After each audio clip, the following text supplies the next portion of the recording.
Hello. Welcome to Monsterhearts. I'm glitching probably a little bit because I decided to open my calendar because I forgot that at the top of the thing we're doing announcements. But now it's not loading, so I'm gonna exit out of it. Okay, so here's the deal. Welcome to CharmedPersons, welcome to Monsterhearts. If you're just now joining us for Monsterhearts, nothing will look strange to you here.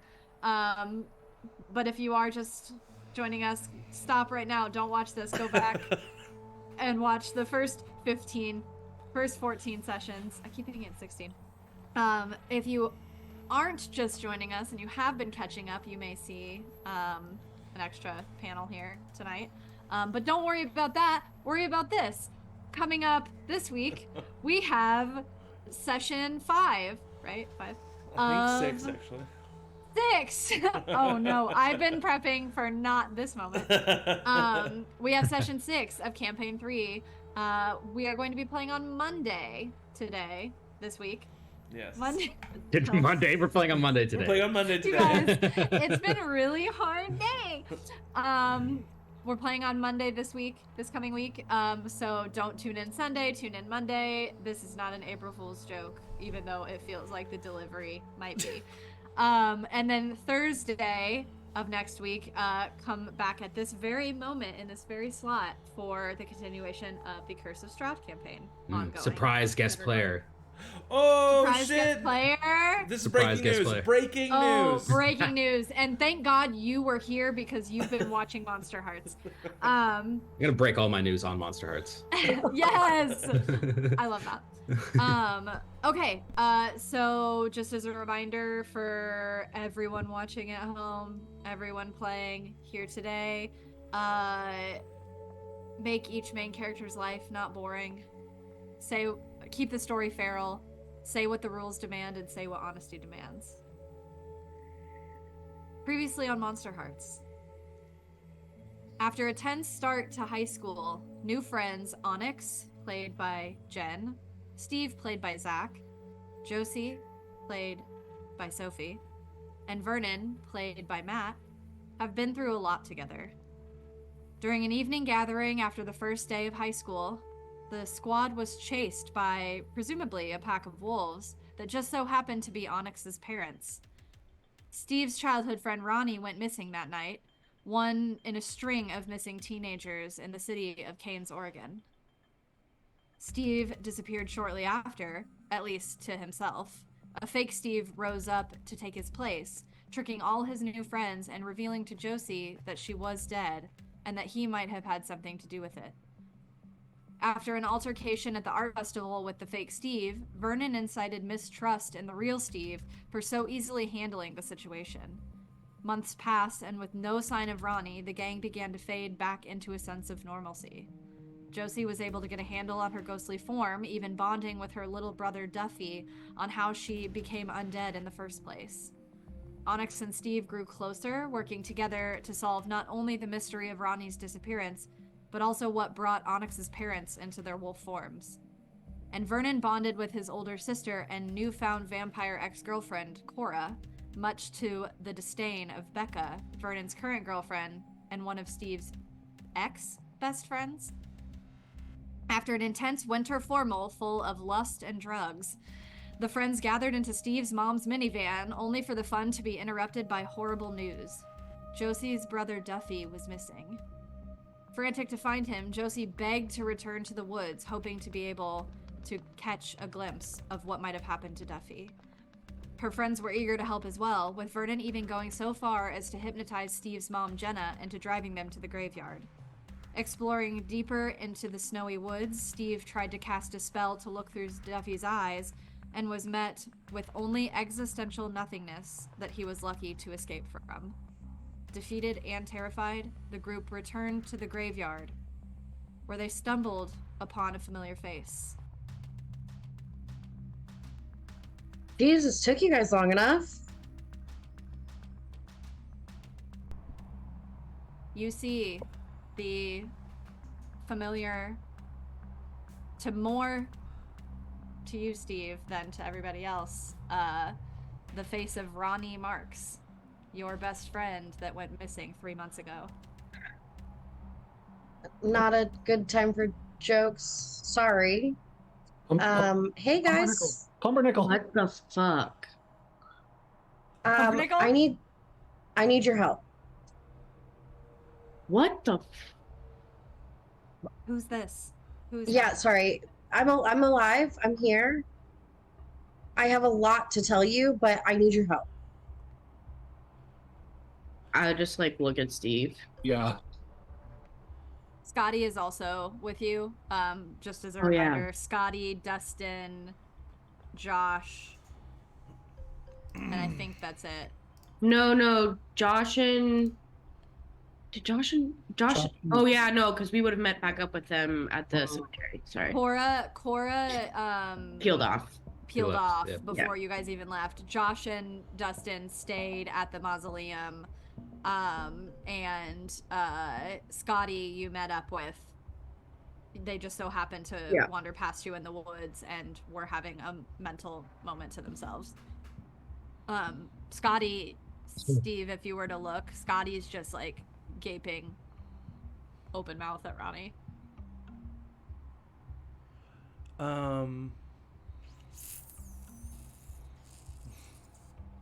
Seeing everyone else look at Steve, I also just look at Steve. Steve's eyes go completely black, and he God. starts chanting in tongues while he stares at you as he attempts to hex Ronni. How? If I don't have an item of theirs, I just meet their gaze and chant at them in tongues. So I'm attempting to hex Ronni right now. Yeah, I'm but attempting what? Are you doing a specific one? Is what Yes, yeah, I am attempting to do the Ring of Lies hex. So that okay, she, yeah. Okay. Okay. Classic. Poor Ronni. I think like as Steve started, I would like grab his arm and be like, "Wait, shit, Steve, don't like." Try to kind of like stop him from going into whatever hex state. Yeah. Can I, one of the things that I can use, tell me if I'm wrong, but I'm looking at the thing. One of the things I can use a string for is to force a character to hold steady in order to carry out a certain action. Could I be like, Steve, wait, let me explain? Yeah, do you have to roll for that? Or I'm willing to just let that happen so. if you are, Angie. I'm totally down for that.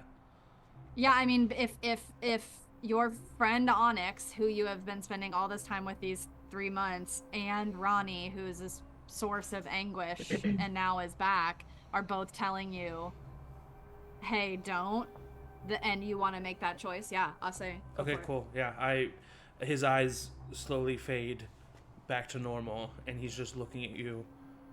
Are you really you? I'm really mean. And I sort of like talk to the whole group, but like I'm looking at Steve the whole time I'm talking.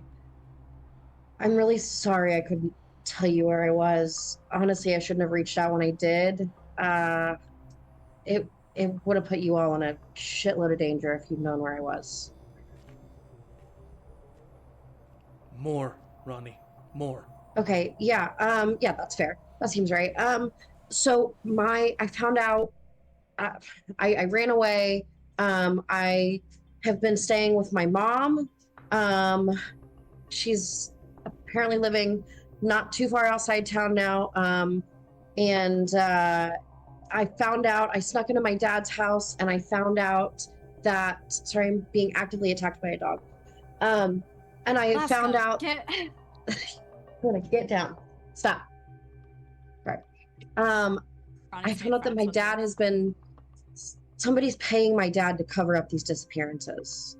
Somebody must have seen the work that he does as a private investigator and thought that he could probably work the other way around. They've been paying him a shit ton of money, but I couldn't prove it other than a note in my dad's safe. And when I went back the next time, it was gone. I see all the money in there. I know what's going on, but I've been spending 3 months trying to figure out what's going on. My mom's a pretty shit parent and I've had pretty much no parental guidance, but open access to her credit card for 3 months. So I've just been really looking into this, and I can't figure it out. And I think the only thing I can do is confront my dad. But I can't do that alone. Okay. And I'm sorry. Not once in any of that fucking rant you just did I find a reason that you couldn't tell me what the fuck was going on. Whoa, Steve, Scotty says. Wait, Scotty, Because she was fine! Yeah, she told you that, didn't she? She said she was good. How was I supposed to know that that was actually her? She could have been... Dude, it's fair. It's fair. You can be mad at me. You could have practically been FaceTiming me, Ronni. That wouldn't have changed anything. It would have changed nothing about your situation. What do you mean it would have put Steve in danger? To tell him more. You were at your mom's. Whoever's responsible for this... Look, if I had just told you that I was at my mom's, you would have felt like you had to tell my dad. If I had told you why I was at my mom's and why my dad couldn't know, it would have put you in danger, because whoever's responsible for these disappearances are hiding it really fucking well. And if they even got wind that maybe you knew anything, you were in danger. Well, I'm glad to know what I would have done would my best friend have trusted me. It's wonderful to know that information about myself. Good luck confronting your dad. And I just walked past her. Steve, you can't... And now I think I would like look at Scotty. Yeah. And be like, should one of us? And then I'm like, they'll go after they'll nod at you, knowing that like they're kind of out of sorts with Steve and having just apologized to him moments before for being absent during the entirety of all of this. Kind of defaults to you. Okay, I would go after Steve. Ronni definitely notices the group dynamic shift and who's running after Steve. Yeah. Josie and Vernon, while Onyx runs after Steve, what are y'all doing? Josie would go up to Ronni and say, look, whatever kept you away, whatever kept you from telling Steve where you were, my brother's missing, and you need to share anything you know right now. I really don't know anything about your brother. But you have to know something about these people that are missing. I mean, that's what's kind of crazy. I don't. I mean, I'm telling you, I've spent 3 months trying to figure this out, and my dad is good at what he does. He's the best private investigator in town. He's the best private investigator for a long time, so he's also the best at figuring out what any sort of investigator would do to figure this out, and I only know what he's taught me. Let's So, go. I don't talk to him. know. I will be there with you. It seems like he's the best lead we have, and frankly, he's been acting a little weird, and I can't believe I didn't find this out when I was there, but Yeah, that's a lot coming from somebody who, like, hypnotized him. yes, I did hypnotize your dad. I'm sorry about that. No, I mean, it's fine. I've made him think I was missing for 3 months, so, like, not the end of the world. But crazy and weird, and I want to know more. Okay, sure. That's pretty handy. I don't want to confront my dad until I have at least Steve and Becca. I mean, Steve is upset, of course, and honestly, Ronni, I think he has every right to be upset, but the fact that you're alive, I think, will supersede that, at least in these moments. Hopefully, we can talk some sense into him. I can also get Becca, if you want. Sure, yeah. Where is Becca? Becca and I aren't seeing totally eye to eye right now. Also, we were dating. I don't know if you knew that, but Yeah. Yeah. you knew everything. So wait. So you two aren't seeing eye to eye, and Becca's not here with her friends, but you're here with her friends. Yeah. I mean, No, it's cool. It's cool, man. I just yeah, get a hold of Becca. Vernon's kind of our friend now too. Yeah, I Dope. think I'm part of the group. Cool. Just kind of happened like that. As long as you're not pushing Becca out by doing it, Nope. right? No. I mean, Okay. not that I know of. I'll text Becca. Hey, you up? No, I don't Oh say that. my I don't god. say that. You type it and then you delete it. Yeah. Don't tell her why she's coming. My dad has access to a lot of tech guys. I don't know what he's looking at. Okay, I'll text Becca and say, just tell her where we are and ask. I'm not going to mention Ronni, but just ask her to meet us there. Meet us here. Do you tell her who all is there? Yeah. All is there. Yeah. Steve, Onyx, Josie. Yeah. All is there. Yeah. Steve, Onyx, Josie. Yeah. All is there. Yeah, I guess I would. Steve, Onyx, Josie. Yeah, I would tell. I would tell everyone except for Ronni. Okay.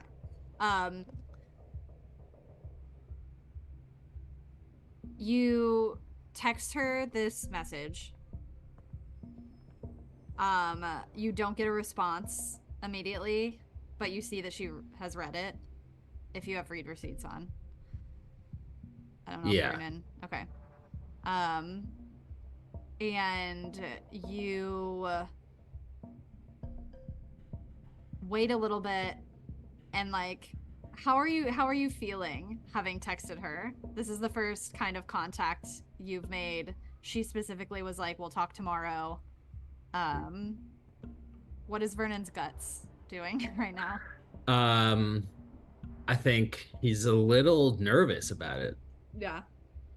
In a way that I don't think he's ever felt in his life. I don't think Vernon has ever been nervous about anything really in his life. Oh.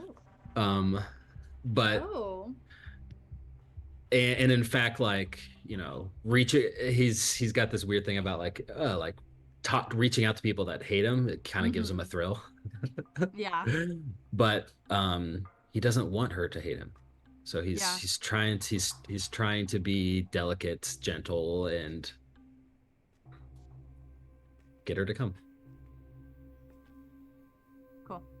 After a while, after you get a text that just says 3 letters, OMW.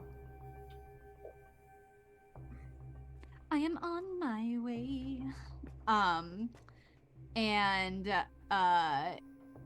nothing after that, just that. Thumbs up. Ha. Okay, let's cut to oh, yes. Just real quick, and you can maybe take this time to think about it too, but now that we're back in cell phone range, I was wanting to know if my parents have texted me at all. Yeah, actually, so when you get back into range, you get a ping of several missed calls from your mom, and a voicemail that like pops up. You get one text from your dad that's just, if you were to look at it, a follow-up to your mom's text. And then a couple pings in the family thread. Yeah, I mean, is anything like telling me to like come home or any updates about Duffy? Yeah, so the like 3 individual messages from your mom are just, where are you? Did you make it to Steve's? Because I think you told her you were going to go to Steve's. Josie, now is not the time for radio silence. Your dad has a text that says, can you please text your mom? She's worried. I'm worried too. And then the family thread is similar messaging of just like, please come home, just come home, tell your friends you'll see them tomorrow, or so, like just like wanting you to come home, or at least give them some kind of contact. Yeah. I would immediately text and be like, I'm so sorry, I fell asleep. I will come home soon. Your mom immediately thumbs ups the message. Do you send it to the group thread, or do you send it just to your mom? I would send it to the group thread. Okay. You send it to the group thread. Your mom immediately thumbs ups it. Your dad sends a heart.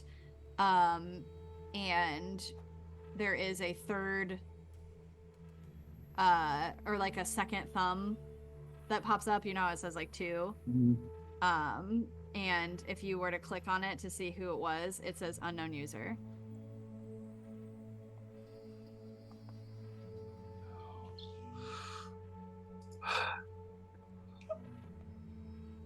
I think I would be too nervous to like, and like in my head to like notice that right away. Okay. But I think I probably would notice it later on. But yeah, we're walking like back towards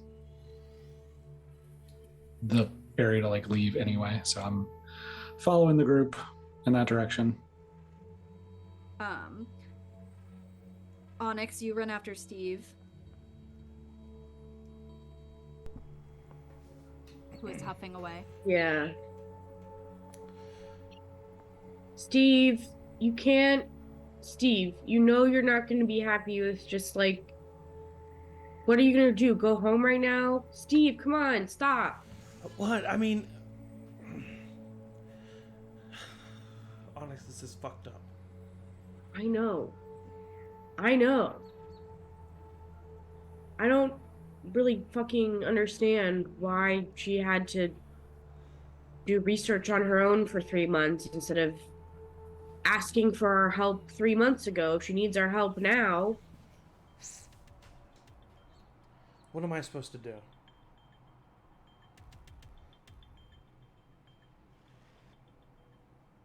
What do you want to do? Do you want to just like wipe your hands of the whole affair and go back to a normal life and be cool and distant with Ronni at school? And is that what you want? No. No, that's not what I want. No. You want answers. I'm sorry, I just angry. You have every right to be angry, in my opinion. And I think Ronni probably has more explaining to do as time goes on, but it just feels like time is of the essence right now, and the answer is not going to be running away. Don't do to Ronni what she did to you. That's a good point. I think it takes Onyx like a little bit of like I think inside Onyx there's like a little insecurity of like, oh, now Steve's real best friend is back. Like I'm gonna kind of like be replaced or something. And so I think that it takes like a little bit of effort to like really encourage him to like make amends with Ronni. Because, you know, he and Ronni don't know each other at all either. I genuinely was going to say this before you said that. But Steve looks at Onyx and just like a half smile comes off and he just says, "Thank you for being a good friend and having my back." Yeah. I mean, yeah, Steve, of course. That's all I want to be. Well, I'm gonna do this. I have to have you there with me. So are you Oh, open? I'm literally wouldn't miss it. Okay, good. And then I think that the two of us just like stand there and wait for them, and I'll meet. I'll, in my like stature and just the way I'm standing, it's clear that I'm like, all right, fine. What are we doing? Kind of a thing. Yeah. So what's up? So we're just going to your dad's house? Yeah. Hey, I'm really sorry. I kind of look at everybody else. It's a public apology, but I'm really sorry. I couldn't take the chance that you guys were going to get hurt. Enough people have disappeared. I'm sorry that I couldn't figure out what was going on before Duffy disappeared. Really. That's kind of, I found out that Duffy was missing, and it's kind of what made me realize that I needed to come back and I needed to figure this out. And whatever I was doing was not working, but my dad knows something. My dad knows everything, I think. I just don't have proof. Do you think that he would know about Duffy? I can't see a way that those things are not connected. Listen, we can talk about sorries after all this. Let's just get it done. Thanks for having me back, you guys. I think that it's best that I'm not like seen until we get to my dad's house. It's okay, my mom's hypnotized. Oh. Right. That's a thing. Do you just only hypnotize parents? Never mind. Can she take us to my dad's? I look at Vernon. I might have to re-up on the hypnotizing, but I think we might be able to make it work. Okay.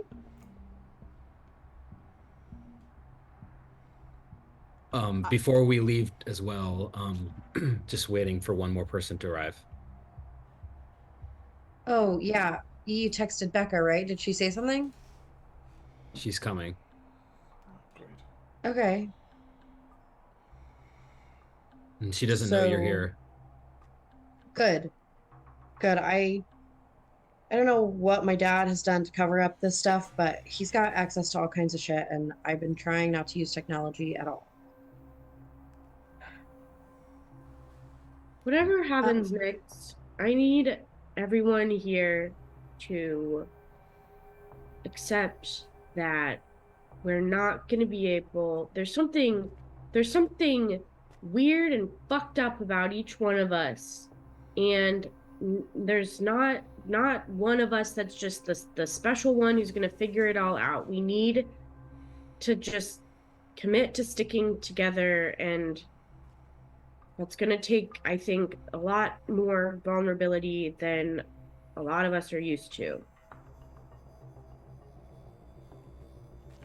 Yeah, I've been pretty much by myself for like 3 months, so that sounds pretty good to me.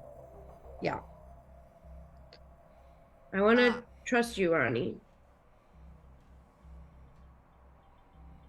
I want to trust you too. I don't really know what the new dynamics are here, but I mean, if Steve trusts you, I trust you. I do. I'm committed to this as well.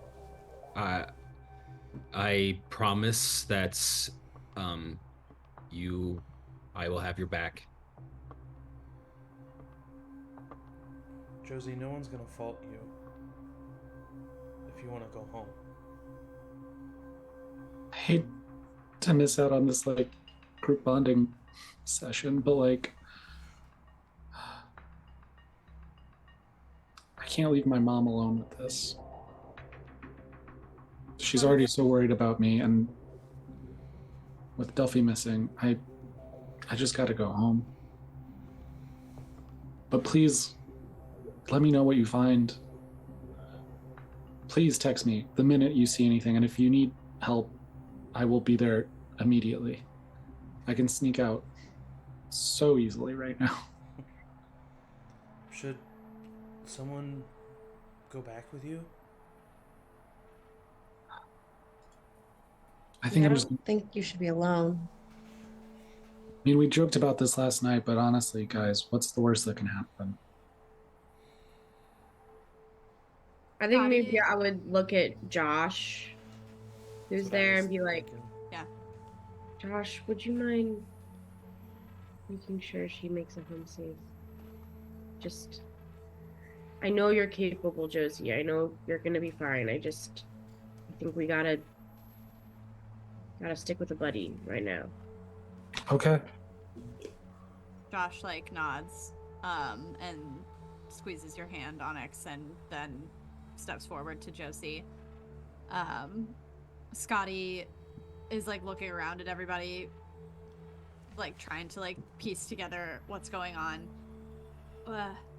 Sorry, what do you mean worse that can happen? What's gonna... who's missing? What's missing? Right? I'll tell you about it when you're older. Ha! Maybe you Okay. should head home, Scotty.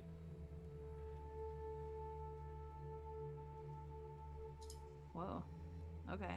I don't know, Steve, do you... It's gonna be dangerous, I think. And some of us have ways to protect ourselves. I don't want to see you get hurt. What do you mean, like... Do you have a gun? I mean, Scotty, you've seen me cast, right? Yeah, because I cast it on Scotty. You've seen me cast. I mean, I know. Oh, you mean the... Yes. Yeah, and Yeah. Vernon and Onyx. They're capable too. Okay, I'm gonna go... I hear the wolves. The wolves. I'm gonna... Yeah, I'll text me if you need me. I'll be Scotty, the man on the outside. this is genuinely just for your safety. Yeah, I get it. I mean... Yeah. I can't Be safe. remember. Is Dustin here too? Yes, Dustin is here also. Yeah, so I would go up to Dustin, and I would say, and I would like grab his hand, and like say this like just between us, like only the two of us can hear it. I'm not gonna tell you what to do, and it wouldn't be for your sake, but for my sake. I would love to know that you are safe somewhere else. But if you want to come, you can come.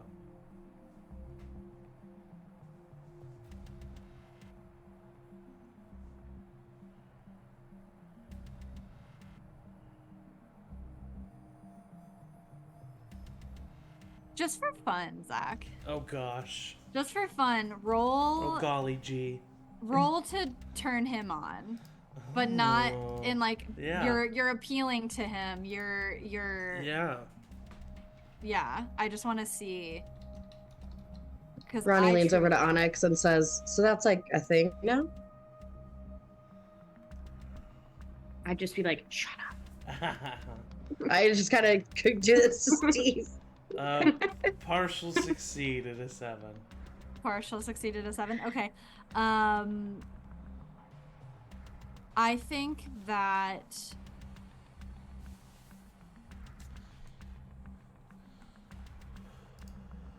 Dustin squeezes your hands back, and he says, "I promise that I'll keep myself safe. But if something happens, you better tell me, and I'll get my ass over there." Right away. I promise. And he'll lean forward a little bit and he'll kiss you on the cheek. and he'll walk back towards the mausoleum, or like the exit entrance. Yeah. Well, no, go with Josie and Scotty. Don't be by yourself. Oh, yeah. He's just walking in a random direction. You see that his face, like, under woods. the light, his face under the light is like a little red, and you can tell that he was like trying to like make a grand exit as he like, and he just like scoots with Scotty and Josie, And Josh. Josie, ditto. We'll let you know right away. You let us know right away, okay? Yeah, absolutely. Of course. Okay. It was really sweet that you guys were so concerned about your significant others, but I just invited Becca here. Yeah, I know. Weird move, dude. Well, I told him to. Why? Oh, okay. Not putting enough of us in danger, I guess. As that happens, you hear the crunch of snow, and we'll stop there for a minute. We'll follow Josie, Josh, Scotty, and Dustin. 3 NPCs and Josie. Okay. My acting will come in handy now. Josie, I just have a question. Are you going home? I am going home. There's a very real part of me that was a good kid growing up, and like whenever my parents wanted me to be back by a certain time, I would get such deep anxiety in my body. And having finally got back to cell service and my parents are like, get home now, is such a real lived fear that I'm like, I have to go home. Yeah. This is not only Josie, but also Sophie. Yes. Okay, so you make your way home. Everyone around you is kind of silent, kind of just taking your lead on the mood. Yeah, I'm not great company right now. Yeah, and no one, there's no pressure. You don't feel a pressure from any of them to be anything other than the mood you're in now. They're all, what you do feel is an energy of care. Like they're not joking with each other, they're not talking to each other. It's like you basically have like a secret service around you, essentially, walking with you. Josh, who will probably be on your left, kind of guiding you. Scotty, really just lost in their own thoughts a little bit more than any of the others. And Dustin, just kind of being an impartial kind of third party, maybe with a little bit of his mind on the gang back there. But at some point, Dustin does peel off, tells you that he's gonna go to his home. Text when you get there, if you need any company, if you want to talk about nerd things. And please text when you make it home. This isn't a joke. We need to be looking out for each other. Yeah, for sure. And Josie, they're gonna we'll find out what happened to Duffy, okay? And he'll smile and walk towards his train stop. As you continue to walk, Scotty also peels off, a little less engaged in you than Dustin was, but still says, "Okay, stay safe." And heads towards there. And give a little bit less of like an emotional, but like text when you get home, please. Okay. You and Josh walk the rest of the way back to your home that has become a little more home now, in these last 3 months. You see that your dad has put Christmas lights in the windows. You can see the glow of like a small Christmas tree. coming from the front room, and Josh stops with you, kind of taking your lead. Okay, do you want me to come in? Are you okay? Do you... No, this is good. Thank you. Thanks for walking me. I know this wasn't your idea, but I appreciate knowing that I could get here back. Text when you get home, yeah? Yeah, and if you hear anything, let us know. Yeah. So... Okay. Oh, okay. Okay. Cool. Mm-hmm. And I very nervously, anxiously walk up towards my front door.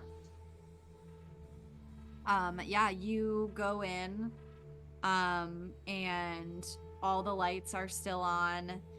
There's like half-eaten food at the kitchen table, an open book from where Duffy had been at some point in this day.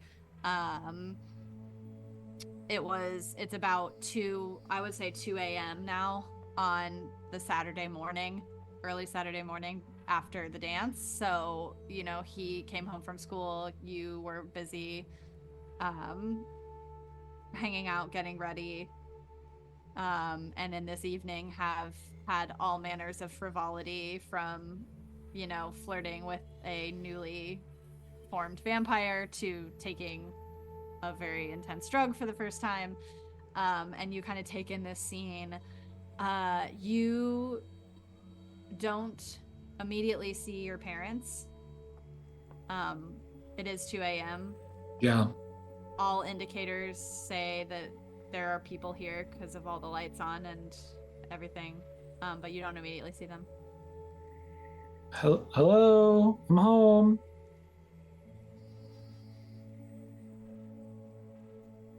I go look in the kitchen, walk up the stairs, go to my parents' room, kind of knocking before going in. Yeah, you don't hear anything. I would be like, what the fuck? And open up my phone and try and call my mom. So you hear it ring. You hear it ring. It rings. Hi, this is Eva Betteker. Sorry I couldn't answer the phone. Please leave a message and I'll get back to you as soon as I can. Thank you. Hi, Mom. Yeah, just got home. Wondering where everybody is. I love you. I'm sorry. I guess text me or call me back. Thanks. See you soon. Hang up. You immediately get a text from your dad that says, at the police station, stay where you are. We're doing nonsense reports. We'll be home soon. I would with that in mind go lay in Duffy's bed and cry. Cry. Yeah, so you go lay in Duffy's bed. It's strewn to bits with all of the little papers that he's been taking all of his notes on. He's got books piled up, library books. You can only imagine the fees that are incurring on how overdue these might be. And if you want to, Josie, as you lay on his bed, and just overcome with the emotion, the anguish, Steve did, I feel like I remember, describe to you what he felt after he tried to look through Duffy's eyes. Mm-hmm. And you hear and remember that description, and a cold sense of dread fills you. And if you want to, as you're laying here, I will allow you to roll to gaze into the abyss. I will gaze into that abyss. Gaze that abyss. One's cocked. Did you say gay database? Gate at abyss. Gaze that abyss. Is that dark? It is. And name. I know you're not initially like looking for anything because you just came down here to lay. But if you were to be, if your heart were to be open to something, or if your mind would be open to something, what would it be? Yeah. So I think like in this space, I am trying to kind of like connect with a feeling of Duffy, like a sense of him, and just like feel like I'm home and safe, and I wish my brother was here. And thinking on like where is, and that's like, that is the feeling and the cold and the dread that seeps into me, is like, where could he be? Where is he?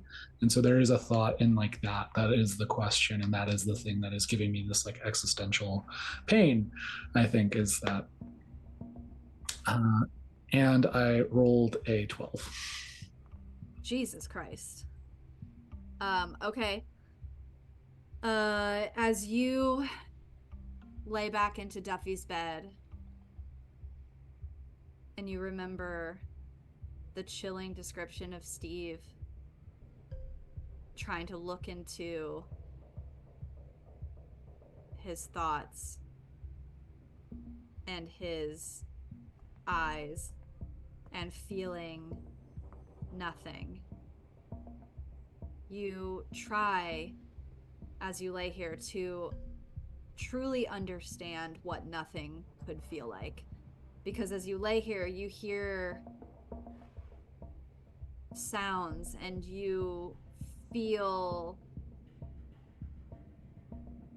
not a heartbeat, because you specifically don't have one, but you feel the threads of his comforter on your hands, just as you always did. You feel the string of your hair fall across your cheek. You feel everything around you, but you can't turn that off. And because you rolled so high, as you're laying here, you feel a sense of presence, the opposite of nothing. You feel that someone is here with you.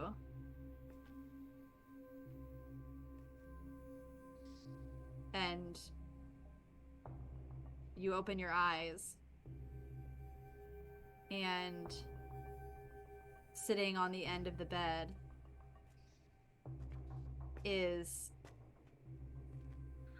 that face that you've been seeing. The yellow-eyed creature? It's not the same one. Oh no! The mom one?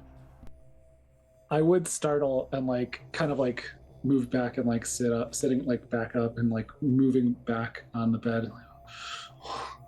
And it kind of just looks at you. And it's sitting very quietly.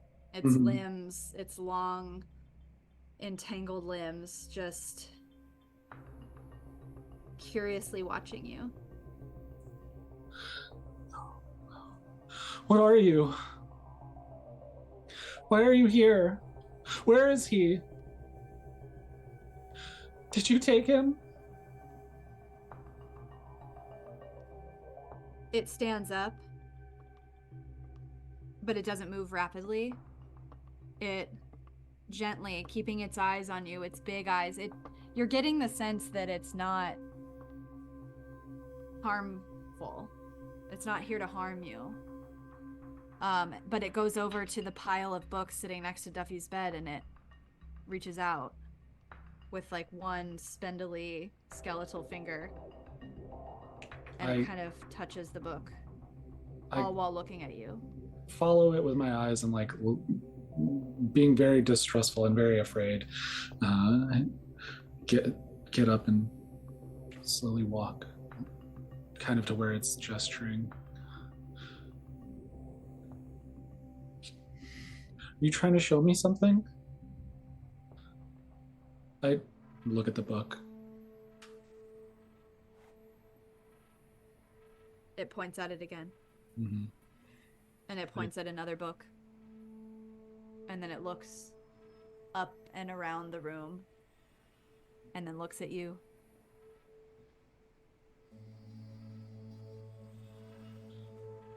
I don't understand. It walks up. Inching closer to you. And closer. And closer.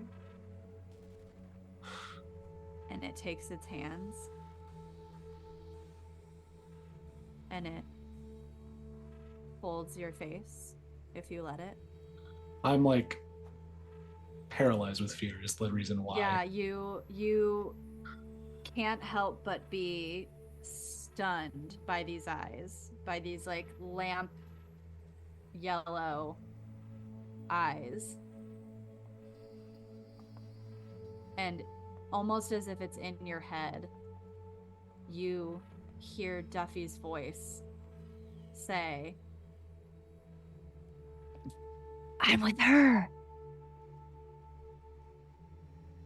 And then you wake up and you are laying on Duffy's bed. There is no body there with you. There is nothing except exactly what you closed your eyes to. Wait, what did it say? It said, "I'm with her." Hillary. Hillary? sorry. Hillary. Oh! I didn't ask to Political make little that duel. joke. I genuinely didn't hear. I'm sorry. Okay, yeah, sure. Yeah, this is all just a Hillary Clinton 2024 campaign. And that's though. okay, because when we do get our hands on her, we're gonna lock her up. So Yeah. Yeah, Josie, you wake up in Duffy's bed, having just had an extremely, possibly one of the most lucid visions. And I will say, any questions of clarification that you need with the roll so high, if that wasn't clear, I will answer any questions you need. I will give you a straight up answer. Yeah. We can But get yeah. into it. But yeah, pan away. Pan away. So I'll say that for cinematic reasons, you gasp awake, your eyes open and terrified, and we cut to Ronni, Steve, and Vernon and Onyx hearing the crunch of footsteps to them. You turn around and you see Becca.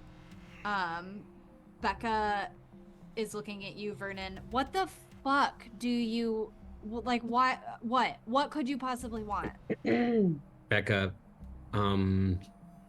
I think it's important that you know What? that Ronni is here.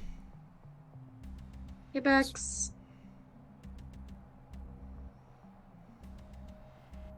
What the fuck?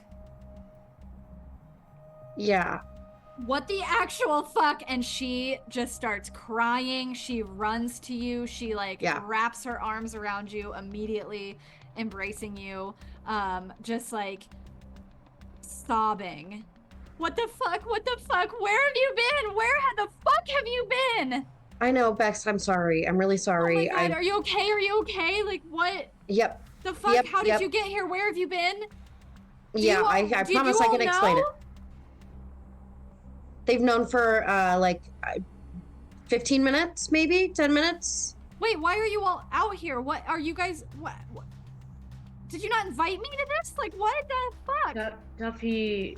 I look right at Vernon. We were here looking for Duffy, Josie's brother. I texted you as soon as I heard about or saw Ronni. I know just as much as you do, I swear. Okay, what? So Josie's little brother is missing? Yeah. And you're not missing anymore? And Yeah. So, and I just like I basically verbatim tell her everything that I told the Yeah. rest of the group. she like is nodding emphatically and kind of like looking at Steve like, yeah, oh my god, that makes so much sense, and like not realizing that Steve is not agreeing with her, and she's like, yeah, I see, like, of course, like if we knew, then somehow they always would know that we knew, and Yeah. then they'd come after us because of Yeah. course like your friends would know where you are. Yeah. That's so smart. Brilliant, honestly. I mean, I thought so. I'll look at Steve. I thought it was the right choice, you know? Yeah, I mean, I get it. I absolutely get it. But I need your help now. Are you down? Yeah. I think the only thing we can do now is like just confront my dad, but like the problem is I don't have any proof, and if I go by myself, I don't know what'll happen. Becca like looks at all of you and she's like, so what's the plan? Are we all going? Vernon and I will force the truth out of him. Oh, I kind of just want to talk to him first and have you guys there as backup. I've got some tricks up my sleeve too. And if that doesn't work, Vernon and I will force it out of him. Sure. Ronni, what's the thing that you said was you found in his safe? Yeah, my dad has this old safe that he like changes the passcode to all the time, thinking that I'm not gonna be able to get into it, but I've known how to crack that safe since I was like 10. So I got into it. My intention was just to maybe take a little bit of money, because he keeps a little bit of money in there sometimes to help my investigation. I knew he was sus, but I didn't know what was going on. And then I found like, you guys, like a lot of money. And a note that said, I can't remember exactly what it said, but it was something like, thanks for helping us keep all of this on the down low. You're even better at your job than we thought. I don't know what it was exactly, but it had the names of a couple kids on it, and it just pointed me in that direction. All right, let's go talk to him. Let's do it. We should quickly. Yeah, for sure. Do you all head back to the minivan, or do you go on your own? And I'm not gonna leave my mom there. Yeah, I'll definitely go back to the minivan because Steve's mom and I have a understanding. Weird, man. So you go back to the minivan. I do want to take Becca quickly aside alone, just for 1 second. Yeah, so if everybody else starts heading to the minivan, you can easily, like pull Becca to the back. Hey, Becca. Thank you for coming. This is crazy with Ronni. I'm glad she's alive. I wanted you to see, because I know you're a lot better friends with her than I am. It's actually weirdly cool of you, given what a fuckface you are. Yeah, that's what I want to talk to you about quickly. I could give you a million excuses for my behavior, but I mean, the bottom line is that I fucked up. I treated you terribly. I shouldn't have kicked you out like that. I'm sorry. There's nothing between Cora and I, but I lived with her parents, and she's been sabotaging the podcast. And in that moment, it was the most important thing, but it should have been you. I invited you over, and I just kicked you to the curb, and I'm sorry. You see like a small tear like gathering in her eye, and she like blinks and kind of wipes it away, and she looks at you and she says, I was gonna have sex with you tonight. Like, that's how serious this was for me. Do you get that? I get that. And then I get to your apartment, or your house or your room or whatever the fuck it is, and your ex-girlfriend is there, and she tells me to leave, and you agree with her, what is that supposed to look like? What is that supposed to mean? It sucked. Yeah, it does. And you're telling me that's not going to happen again? I can't promise that. I will promise that I will try. Of course, I will do everything I can, but I can't promise that it won't happen again. Then I can't promise anything to you. I understand if that's how you feel. Now, excuse me, I have to go. My best friend is back. And Yep. she, like, runs up. While that Two. conversation was happening, can I have, like, walked next to Ronni to the van? Yeah. I just, like, as we're walking, I say, listen, everything with my dad taught me one thing, and that's that you don't leave things just bad. So I want you to know that I love you. And I'm really happy to see you. I'm just gonna hug you. Just gonna hug Steve. And I push her away. But I'm pissed. And we'll figure it fair. out. We'll figure it out because we're day ones. And we'll always figure it out. But you handled this bad. I'm afraid of what would have happened if I had handled it any other way, but I am sorry. I didn't mean to scare you. I didn't mean to leave you in the dark. I didn't mean to get myself into this at all. The road to hell is paved with good intentions. You're a deep kid, Steve. I just am. That's why I like you. I'm just a dungeon master, Ronni. Let's go save your ass. And I, like, nudge her. I'll nudge back.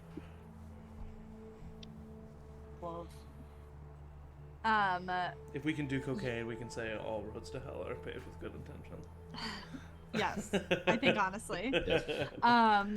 Did anybody Getaway want to do drug. cocaine before we get to the minivan? That's all you guys. All you Yeah, guys. no cocaine for Ronni. Okay. It's crazy. No that cocaine for Ronnie. Ronnie likes to stay sharp. Lilith crazy swoops that in. cocaine is- Cocaine. all it took for Vernon to be our friend. Drug friends. So you all get back to the minivan. You see that whether it's the effects of the late evening and her more middle-aged age, or whether it's the hypnosis or the hypnotizing wearing off, Steve, your mom is like asleep on the steering wheel with her hands like this on it, and the car is off. You can see like her breath, like the heat is off, so it's getting a little cold. And y'all make your way to the minivan. I look at Steve, Vernon. I think, I don't know. I haven't really done this before, so I don't know how long it lasts. I could do it again, but I'll let you. I don't want to do it without your consent.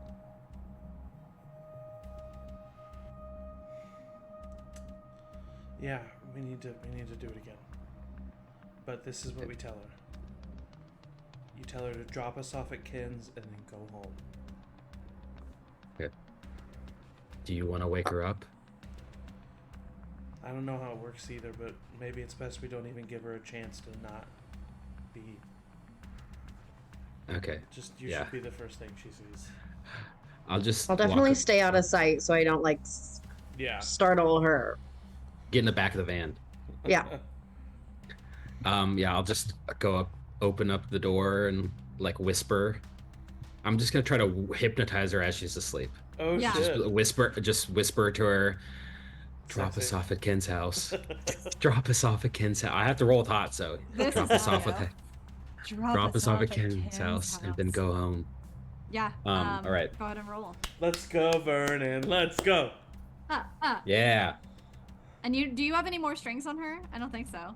No. You used it for the Use last. it for the last hypnotize. one, yeah. 9. Okay. 9. Okay. Okay, What's so- the partial succeed rules?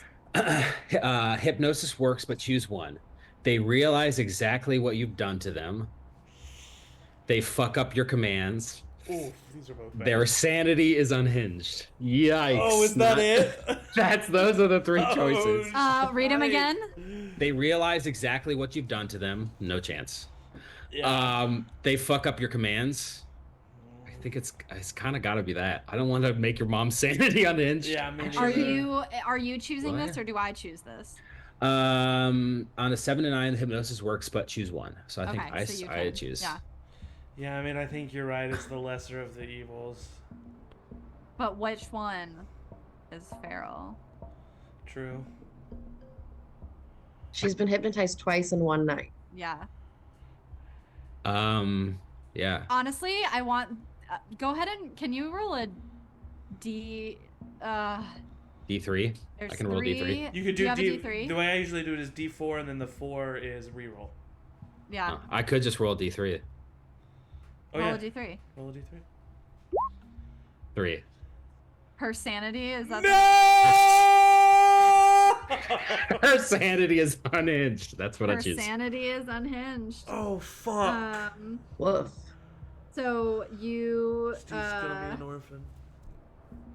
Steve's gonna be an orphan. No. She like kind of comes to. Ooh. Hey kids. Hey, so guess we're off to. We're going to Ken's. Yep. Yep. Give a You thumbs good, up Mom? to Steve. Oh yeah, are you good?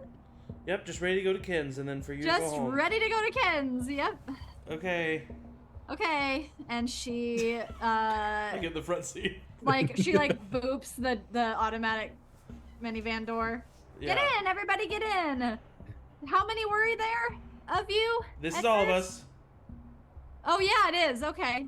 1, 2, Just- 3, 4, just 5, 6, 7, 5 of 8, 9, 10, us. 11, 12, 13, 14, 15. All right, here we go. Let's go. And Steve, is your mom she okay? drives off. Ronni, up. Oh man, it's been a while. Hey, Miss T. What's up? Yeah, we're just going over to my house to hang out. Girl, why you get weird? You're silly. And she just starts Mhm. driving. She like screeches out of the mausoleum, nearly hits the like brass gate as she went away. Whoa! Ronni, I have not seen you since the last time you played D&D with Lil Stevie over the summer. How are you? Yeah, How's high it's- school been? Oh, it's been a Are ride. you loving it? It's been a ride, Miss T. Oh, crazy. yeah. High school's weird. I haven't seen you around. I got Steve a looks- job. Steve looks back at Vernon. What the fuck did you do? I'm just looking at her and I say, huh. Huh. She like says huh exactly at the same time you say huh. Hey, Interesting. Well, Yep. here's the thing. We're going to your dad's house. I was at your dad's house a couple weeks ago. And let me tell you, that man unhinged. Not well. He's really We losing can it. definitely in his agree old on that, age. Miss T. Yep. Yeah. Wait, Mom, why were you Well, there? Yeah. Ronnie gets out her Well, I notebook. was checking in on him, making sure that he was okay, making sure that, he was fine. Why was I? Oh! And she, turns on there's a stoplight, and she, takes a hard right through the stoplight. You hear the honk of a car that was about to go through the intersection, beep at her. Oh, you're fine. All right. Am I coming in? Am I dropping you off? Ronnie, where'd you go? Ronnie. She's right there, Mom. She's Ronnie. She's having a good coughing attack. Oh no. Mom, just drop us off and get home, and text me when you get home, okay? Okay. She like says. Are we there, like, safely? Yeah. Okay. It's not that far. It's not yeah, that far yeah. from. Yeah. She says boop as she like opens the mechanical doors. No. Oh no is right. Okay, Mom. Text me when you get home, okay? Text me when you get home. Will do. Okay, will do. Okay. Bye, Miss T. Why are you worried? Bye. Oh, your little friends. So cute. What? Has your and mom been like that for a while, or? No. And she closes the door, and as almost immediately as soon as you guys are out, you see like she's just like and then she puts her hands on the steering wheel and just like straight ahead looks and just like mechanically drives away. I look at Vernon. We are solving this when we're done here. Yes, that's never happened before. Just so you know. But that doesn't mean I'm not going to help solve it. I'm just saying that maybe I don't know how to solve it. But maybe it's temporary. I think it's temporary. I don't know that. Oh my God, Onyx, what's Josh's Okay. number? 555. Yeah. I can send it to you. Wait, why do you need Josh's number? I want to create a chat with literally all of us. Yeah. Oh, cute. So I think this was the only number I didn't have. So I text Josh, Josie, Dustin, Scotty, Vernon, Becca, Cora, Oh my God. Ronnie, and Onyx. And I say, Scotty? Did you say yeah, Scotty? Scotty. Literally Okay. every Yeah. NPC we've named almost. Every NPC. And I say, we made it to Bridget. Kin's. Let me know if you made it home. You get a thumbs up from Josh and Dustin. Oh, thank God. Dustin says, "Oh my God, be careful." You get a text from Cora that says, "Who is this?" I'm fine with that. I don't specify. And Is that a text to the whole group that Cora says? yeah, Is she... Yeah, I started a group chat with everybody. Okay. I'm not going to respond to that for sure, but I'm just wondering. I don't think we should. I think we just keep her Yeah. informed. Yeah. basically all NPCs you have gotten like a thumbs up from. Okay, great, perfect. I'm I'm assuming Josie's crying herself to sleep and doesn't notice the text right away. So I think I should check the safe one more time to see if I can get proof. I can sneak in through my bedroom window and get to the safe if you guys can distract him in the living room, and then I'll What are we supposed to come tell out him and that we're talk to doing him. here at midnight? Well, you already made macaroni and cheese once. Tell him you had the craving. At midnight, Ronnie? How do you Okay, know fine. that? Tell him that I texted you. Wait, I yeah, know how do you everything. know that? Tell him that I texted you. No, how do you know that? Look, I've been around, okay? Part of keeping you guys safe was knowing that anybody could be looking Okay, for you, and I was trying to Batman. get. And I walk up to the Okay, front I was door. trying to get into my dad's safe when you guys came in. You were here? Ah, For like a minute, yeah. Oh my gosh. That's how you knew. And Yeah. Vernon, you have a distinct memory of being in Ronnie's bedroom that night and having a feeling that there had been somebody in there. And you assumed it was Ken. But now you're looking back on it, you're definitely pretty sure that it was Ronnie. Fuck this. I want to come in too, just in case, Steve, but maybe I shouldn't be at the door, but I can... You go with Ronnie. Me and Onyx and Becca will be at the front door. Okay. I mean, you already know the way to sneak in through the back, so. Okay, you guys are weird. When know why you're he here, enters the Becca. door, No I'll offense. go around back.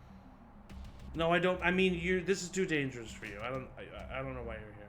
I don't want you to get hurt. I don't know why Vernon invited you. Wow, fuck you, Steve.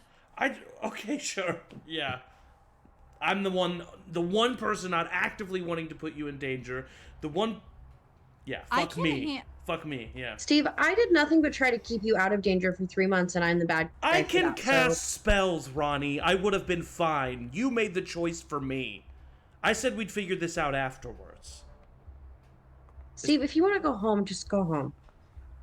I do, but I'm here. Then go. I'm here. Let's just get it done. All right. I'll go. Fine. I'll go. I'll Steve's just right. wait, I can't sort of. cast spells. I can't do anything cool like I guess any of you. And what the fuck? You're freaking creeping around in Ronnie's dad's house? Like, what the fuck? And she's looking at you, Vernon.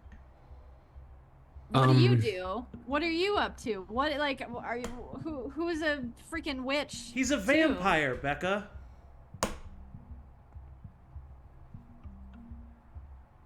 Bet he never told you that, did he? I'm gonna go.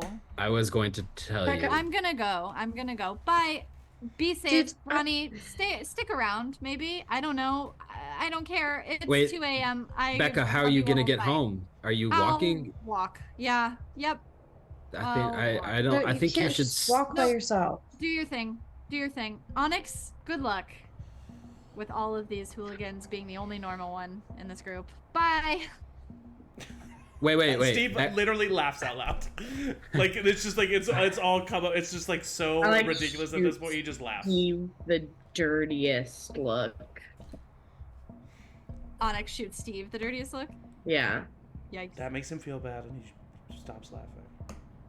Steve, I didn't ask you to...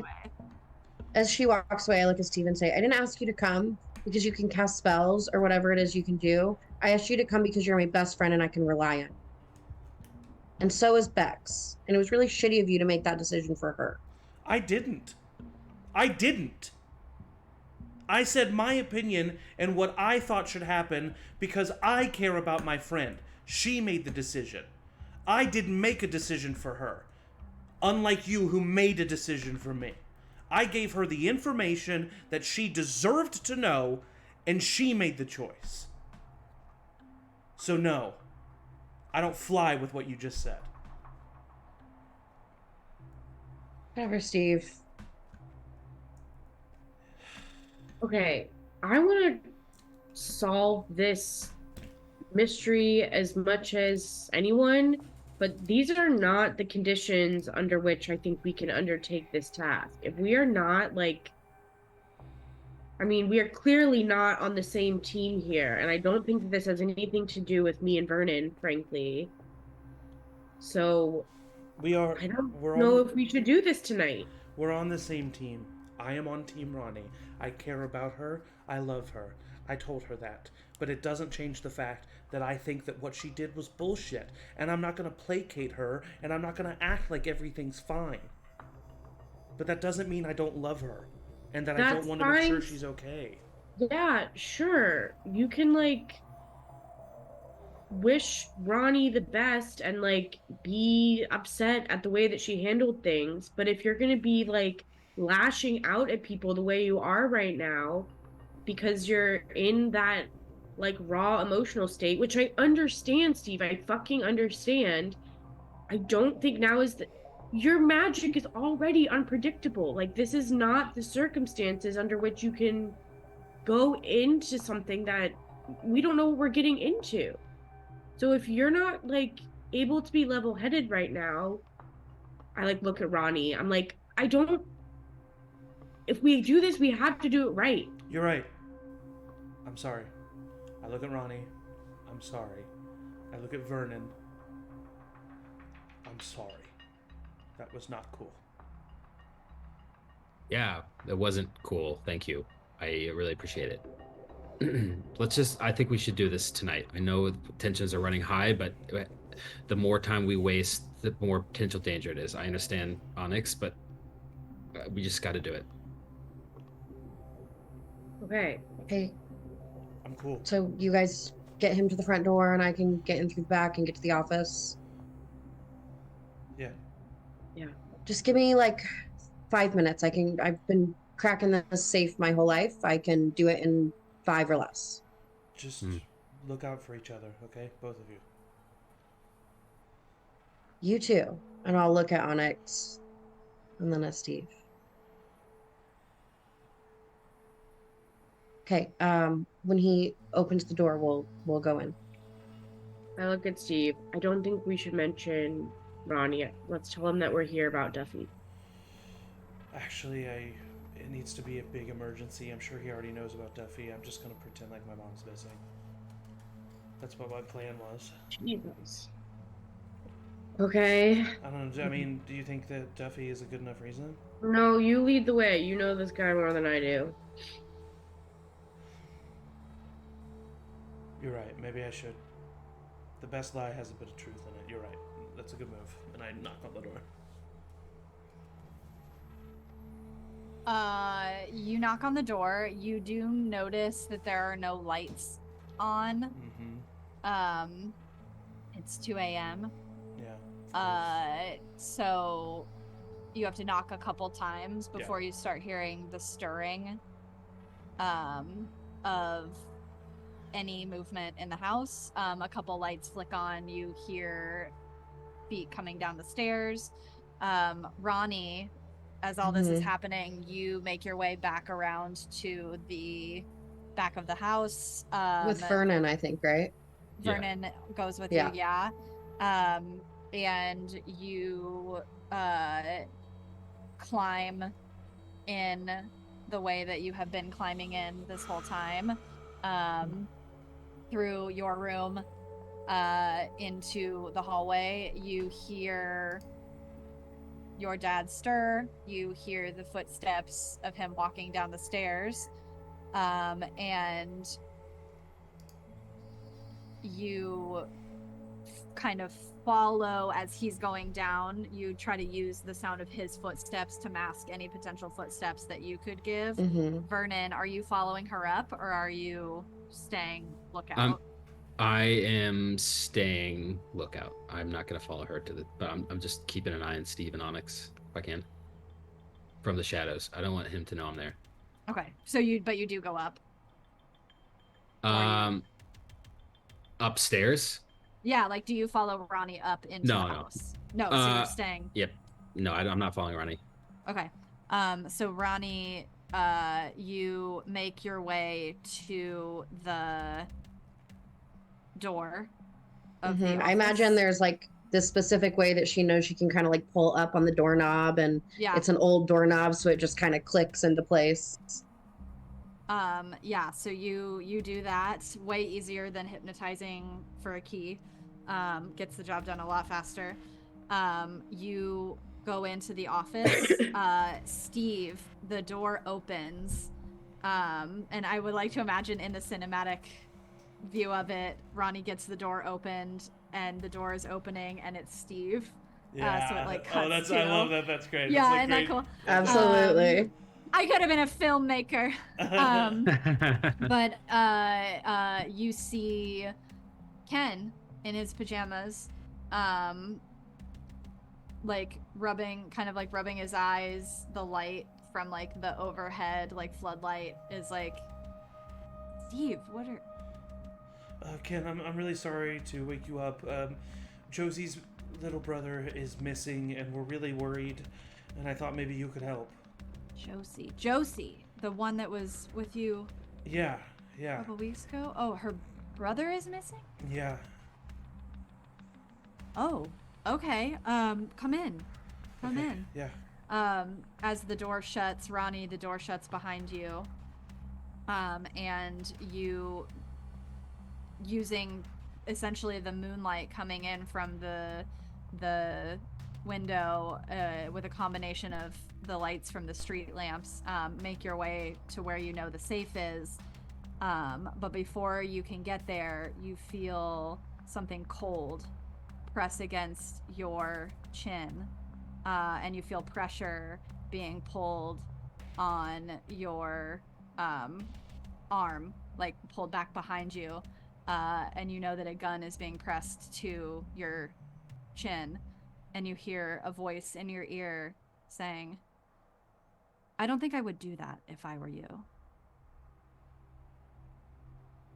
And that's where we're going to take a little bio break. Oh my god. With Okay. Is it the detective? With Okay. we'll see when we get back. Oh my God. But don't go too far. Go get a drink of water, get a snack, because it's about to get real cinematic up in here. We've got Josie having visions. We've got a heist. We'll see what happens. Stay tuned. Come My back in like girlfriend 5 hates minutes. me. Your girlfrine hates you. That's the real teen angst right there. Oh my god. And you've driven a mother insane. We'll see you soon. Bye.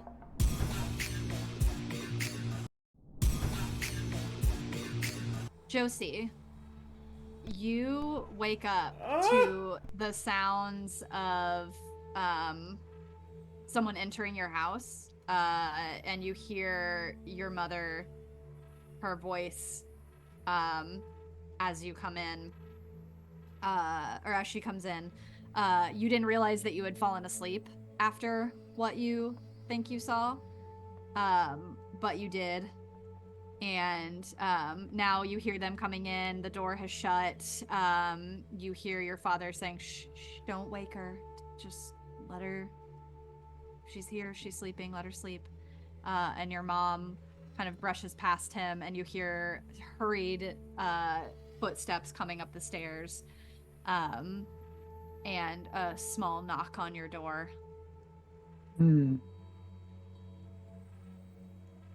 Josie? Josie, honey, are you home? Yep. I'm in here. The door like swings open as gently but excitedly as possible. Oh, honey. Oh, hi. Thank you. I'm so sorry for interrupting your time with your friends. I just. No, it makes sense. I wanted to come home. I just wish we had more answers. I wish we knew where he was.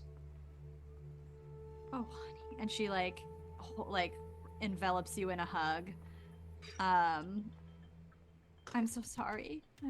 We were just, we had to go down to the station and just file missing persons, and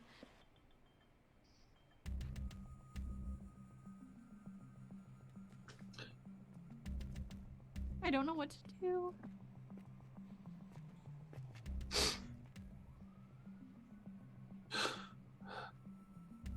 And she kind of just like leans into you. You can feel like her crying a little bit. Your dad is at the outline of your door, just kind of leaning against the door frame. For once, not crying. It seems like he and your mother have made an agreement to switch roles for the evening. Yeah.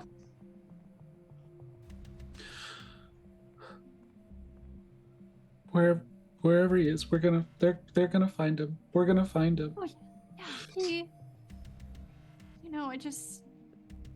I think that he's got a weird fixation with this cemetery. I went into his room and he's got books and books about ghosts and the undead and death and dying, and I know that, this age is a curious time for kids, but, when we moved here, I told your father, I said, the woods is nice, but it's on the edge of a cemetery, and that's gonna be interesting. And it sure is. But the police said they're gonna go look for him.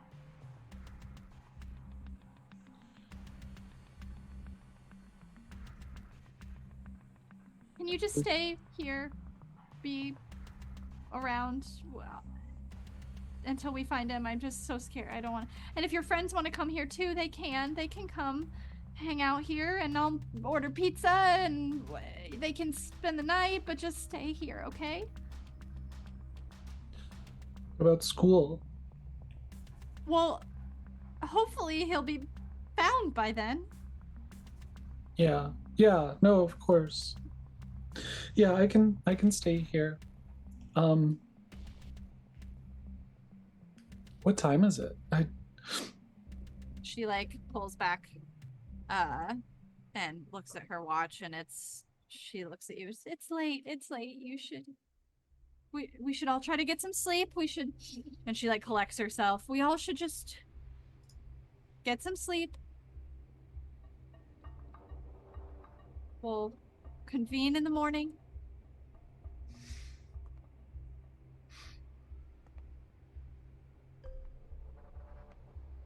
Yeah. Yeah. We'll come up with a plan tomorrow and we'll find him. She kisses you on the head, and walks towards the door. Do you want the door open or closed tonight? You can close it tonight. And she looks at you a little bit longer and pulls the door shut and turns the lights off. And for a brief moment, you see the glow of two yellow eyes, and then nothing.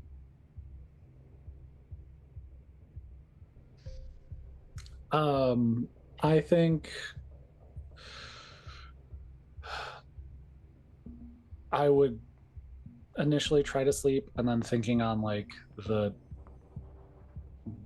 thing that I experienced, I would start looking through, like I would spend the rest of the night looking through the books and try and find clues as to like where she might be, if there's any reference to that at all, especially. Cool. We'll get back to that. I'll tell you what you would find. Do you give a thumbs up or anything to the group text message? I'm just curious. I think I eventually would like realize that like it was sent to me and there's a lot of numbers in there, or not a lot of numbers, but a few numbers that I don't know. Yeah. And would just be like a thumbs up and like I'll talk to you all in the morning. Yeah. Cool. Totally. Thank you. Even in text, Steve's like, "Did you get my text?" Yeah. Because I mean, Steve would be worried about it if he didn't. Yeah. Yeah. But while all this is going on, at that exact moment, Steve, you have been ushered into Ken's living room with Onyx, and he starts turning on some lights, pulls like his robe closer in, ties it a little tighter. Do you all want any coffee or water? Do you Water. need anything? Water would be great. Water, yes, yeah. And he'll shuffle into the kitchen, turn the lights on. You hear the sound of the Brita, Onyx. And he comes back with 2 glasses of water. Okay, so let me get this straight. And he like kind of pulls out some papers from a drawer. Your friend's brother is missing. When did this happen? We were on our way back from the dance, and Josie's parents texted her and said that Duffy was missing. This is the Bettekers. Oh, so Josie's parents, the Bettekers. Yeah. Oh, yes. And this is brother. This is not Josie. Yeah. Okay. And did they say approximately how long he had been gone? A number of hours. I don't know if Steve knows if this is right or not, but what he says is he was last seen like around the woods and around the cemetery. And do you know if they have been to the police at all? I'm sure they have. Okay. All right. Well, listen, I can go down to the station if you want to come with me. But otherwise, I could just go see if I can get some information, pull some strings. I don't really quite. Have you been to the police? I'm sorry. I think I just kind of got scared and I felt bad for my friend and. Yeah, of course. And you're welcome to just stay here as long if you want to sleep in Ronnie's room. Feel free. Maybe that wouldn't be the worst idea. Okay. Yeah. How are you, Kim? How am I? Yeah, just how we haven't talked and it's been a while, and I don't know. I just a couple days, a week maybe. Yeah, I just wanted to see how you're doing, I guess. Well, Steve, honestly, I've been better. It's been a tough couple months. Yeah. How are you doing? And he kind of looks at Onyx as well, and also... Hi, I'm sorry, I don't think we've met. Oh, this is my friend Onyx. Hi. Hello. And Onyx kind of nods and... Honestly, I just Hi. felt scared being alone, so Onyx is kind of just accompanying me, making sure I'm not alone. Okay. Yeah? But, I just wanted to see how you're doing since I'm here. Okay. I don't know, it's been good to talk to you, and ever since my dad passed, you've been, I don't know, it's been nice to talk to you.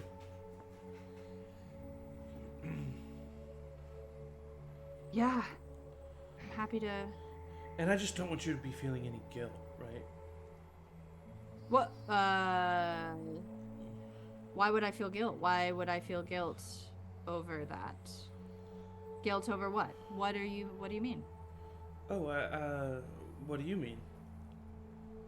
Well, what would I feel guilt over? A lot of things, I'm sure.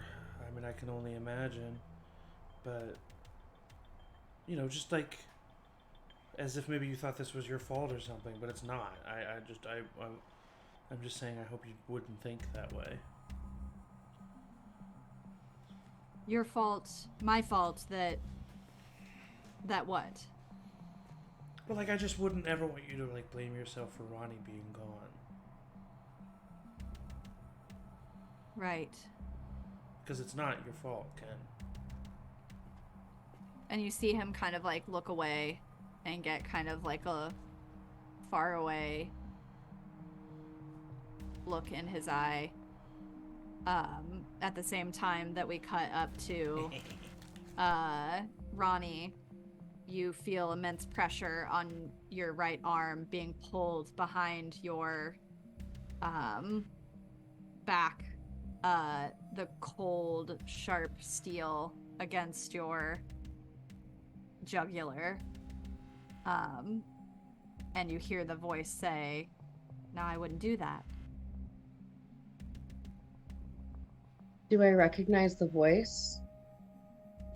You do not. It sounds like a woman's voice. A little bit higher pitched. Who the fuck are you? Doesn't matter who I am. You're in my No. dad's house. I think it matters who you are. Well, you're here too, and you've been gone for... How long has it been? Months? Easy enough to get you out of here again. And she I'll kind scream. of as you say that, she pushes the gun. Would that be very smart?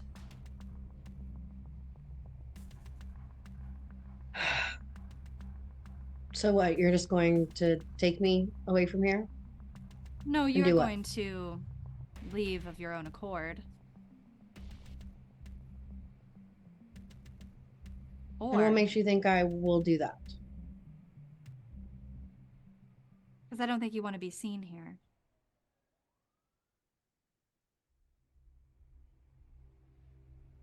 Why would you think that?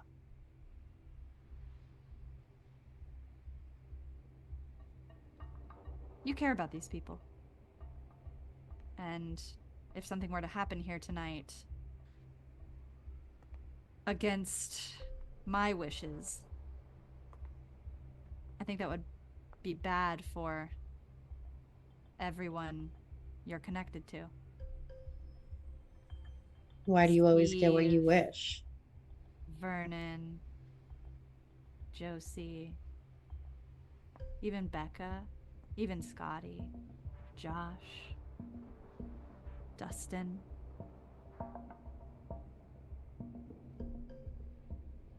Lots of things have been happening in this town, and you could put an end to it. If you do what I say. How about you get this fucking gun off me and I'd be happy to talk to you? Promise you won't scream. Promise. And you feel the gun like loosen from your jugular. Can I turn around? Your arm is still pinned, but you can kind of turn around a little bit, not fully, and catch a little bit of a glimpse. What you see is a hooded figure with like a dark like cloak hood over their face, covering their face. And the only thing you can really glimpse is that in the shifting of the light, you see, not in the same way that, well, you wouldn't know this, but the way that it has been described of the goldenness of the eyes of those creatures, it's not a glowing gold, but it is like a light yellow in the eye. If that makes sense. Like, you know, when light refracts off of eyes and it like lightens them, you see just like human eyes, but like lighter. Yeah. And that's really all you can glean.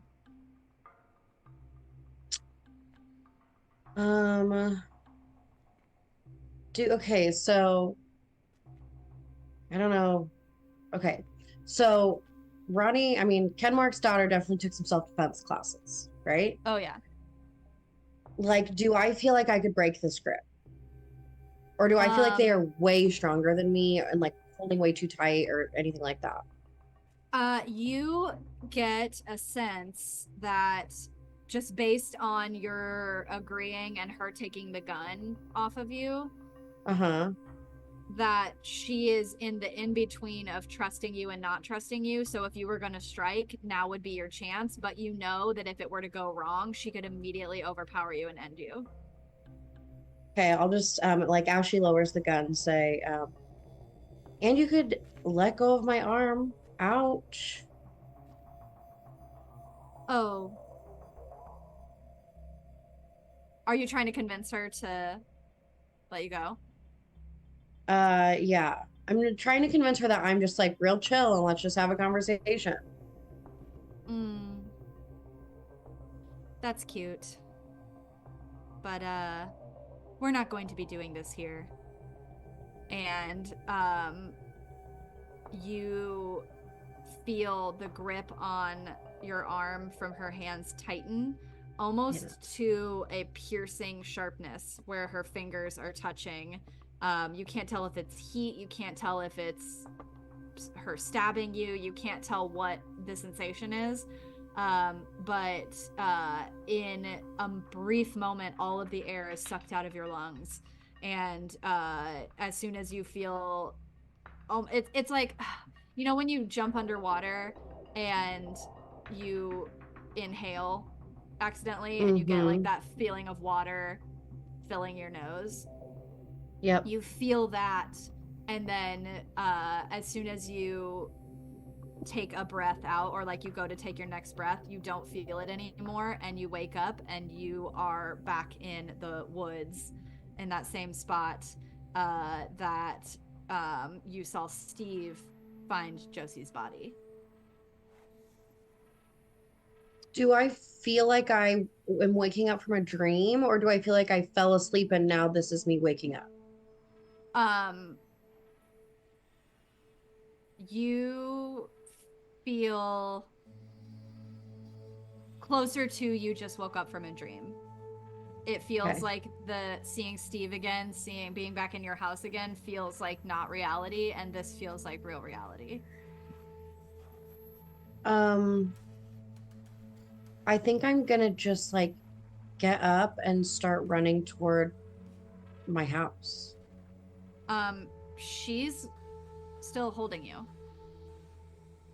Oh, And cool. as soon as you kind of take a minute, you could start to run, but she would yank you back.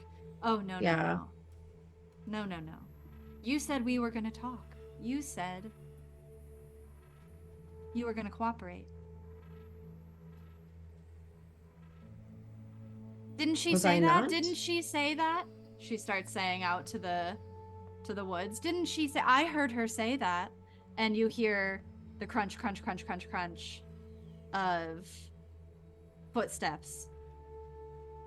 One set of footsteps, two sets of footsteps, 3, 4, 5. You see glowing green and yellow eyes surround you in the woods. And you see a pack of wolves joining you in community. A couple of them take a seat. You see a big, dark, black wolf sit next to a gray, brown, whitish wolf, and the two of them, bigger than all the rest, sit.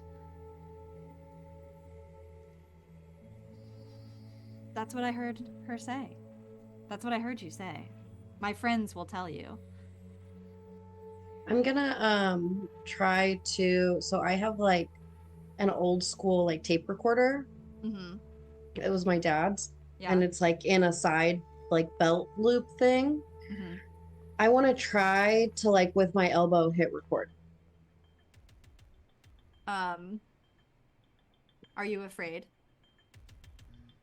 right now? I think that Ronni is weirdly like excited because she feels like she's about to crack the case, and in a stupid way is not like thinking about her own safety very much right now. Yeah.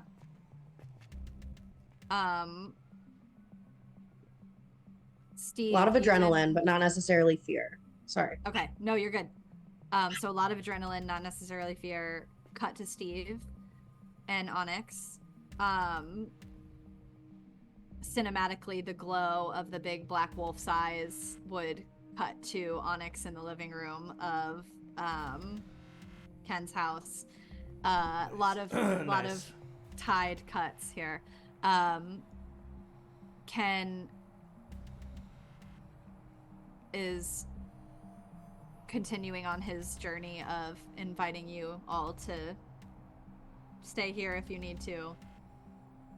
You can take Ronnie's room. Just, there's some extra blankets I can throw in there. Feel free to stay as well, Onyx, if you want. Onyx kind of looks at you, Steve, like, are we Yeah. gonna... Yeah, we'll stay. Okay. Yeah. Okay, great. And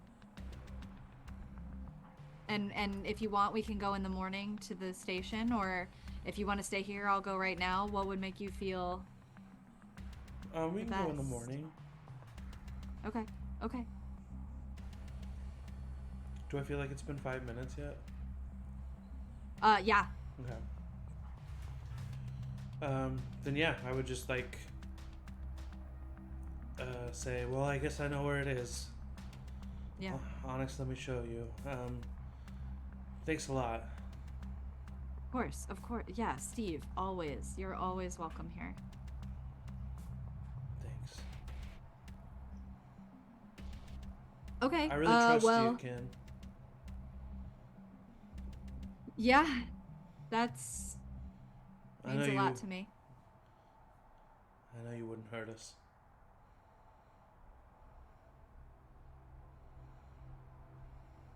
And I just take Onyx and I start to head up. You do, I'll give you, just because there's no perception checks in Monsterhearts, but you do see him get emotional at him saying, I trust you, I know you wouldn't hurt us. Okay. Noted. Yeah. As we're like climbing the stairs, I say, just really, thanks again. It's gonna be so weird seeing Ronnie's old room. And I just kind of like say that like loud so that Ronnie can hopefully hear me. Yeah. Vernon, you have been just sitting at the underneath this window. Haven't been given a clear from Ronnie, haven't heard anything from Steve. You check your texts, you see Josie texts, see you in the morning, or we'll talk in the morning. There's a little bit of chatter in the chat of everybody talking about like Dustin got home. Josh texted and said, how's everything going? Anything for Becca? No. Okay, so Ronnie did say that it would only take her like 5 minutes to crack this safe, and I'm aware of that, and I'm just keeping a look around, but after around like 10 minutes or so, I would climb in the window and try to make my way towards where I think the safe is. Also going to text Becca, did you make it home safe? Just her. No, I'm not doing this on the group text. Okay. You don't get a response. That's fair. Okay.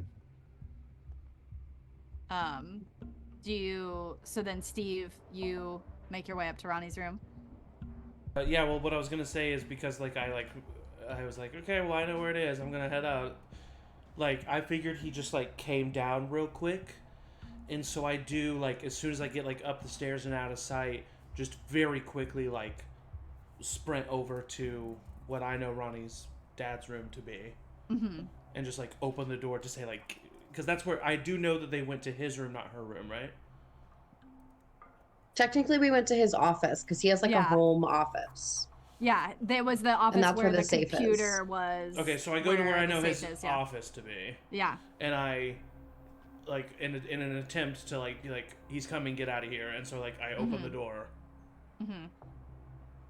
Yeah, you don't see anybody in there. Do I see Vernon? Like coming up, or is the timing different? Vernon would be coming up through Ronnie's room, I think, right? Or because Ronnie went in her window and then through the hallway. Oh, okay. I'm in Ronnie's room. Okay, so then I don't see anybody there. I assume she's done. Yeah. So I quickly close the door and then like continue to Ronnie's room, and then like once again like just hoping to get there quick so that if they do have to leave, he won't be heard. And I like open that door. Yeah. So you go into Ronnie's room. You see Vernon waiting. Standing in the corner. Standing in the corner like a creep. Where's Ronnie? She's with the safe in Ken's office. She's not here. She's not in this room. I was by the window the entire time. She didn't go out the window. Shh. Where the... Wait. What is happening? She's not here? No, and I just walked. She didn't pass me either. I was downstairs. I would have seen her come downstairs.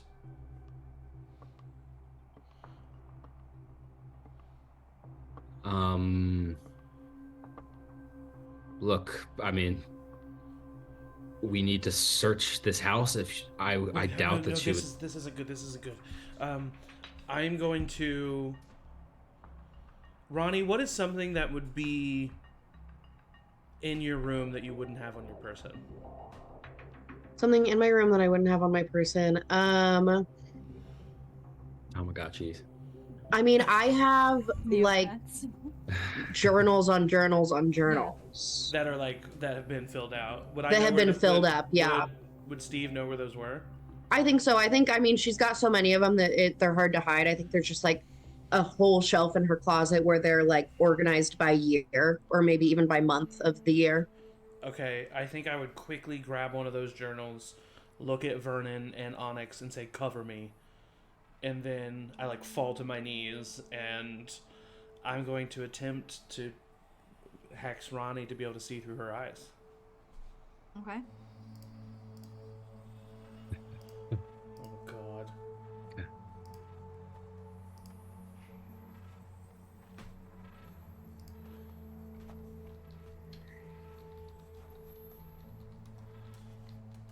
I'm so scared.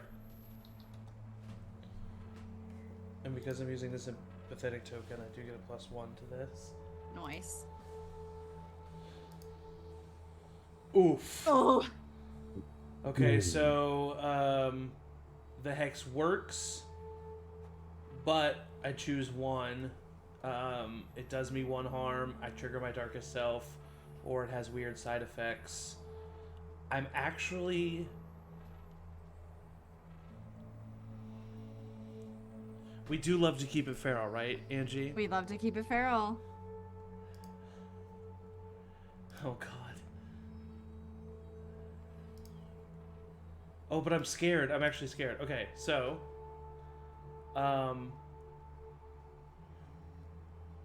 You can roll the... Oh, wait, no. Okay, so this would happen anyway. Okay, so what I was gonna say is... Okay, so this is very interesting. This is a very feral thing that's about to happen. Okay. So, Steve wouldn't want Ronni to be upset or get hurt in any way, so he wouldn't allow the side effects thing to happen. He wouldn't want to trigger his darkest self because he doesn't know what that means. Yeah. And so he would take a harm like he has in the past. Yeah. Like he has in the recent past. Because of things that have happened throughout the night, Onyx grabbing him Yeah. missing some hexes, this now puts me at 4 harm. And You're at dead. 4 harm, I have to skirt death. Yeah. And Skirt. one of the ways to skirt death is to become my darkest self. So I think not wanting to become his darkest self, trying to sacrifice himself yet again, it's just too much for him. And Steve's eyes just go completely black. You can see his veins black and under his skin visibly. He goes all pale. And I become my darkest self, which says, the time for subtlety and patience is over. You're too powerful to put up with their garbage any longer. You hex anyone who slights you. All of your hexes have unexpected side effects and are more effective than you are comfortable with. To escape your darkest self, you must offer peace to the one you have hurt the most. So let's pause. Yeah. And we're gonna say, because it says the hex works, It right? does, yeah. So as this is happening, as those veins are darkening and you are writhing a little bit in pain, your eyes go black and you find yourself staring at a hooded figure with a group of wolves around you. Some would say a pack of wolves, and you are looking through Ronnie's eyes. Ronni, this woman still has a hold of you. You see all these wolves join. You remember that night in the woods way back in September when you got separated from your group and you watched a pack of wolves run past you as if you were nothing, as if they didn't see you, headed towards something. Whether it was your friends or not, you don't know. And then you ran off in the other direction. What do you do? And Steve, you will be now seeing all of this. What is this about?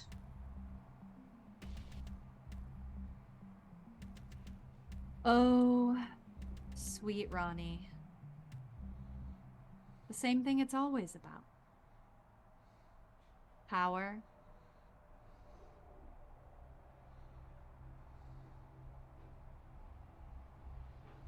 How long have you been paying my dad to cover up your secrets? Oh. Oh, that's not me. That's a whole other thing. Although, I guess semi-related. But I wouldn't tell you all my secrets now, would I? Suppose you're about to kill me, so, what do you got to lose? Well, you're not entirely alone. There is someone listening in. Hi, Steve.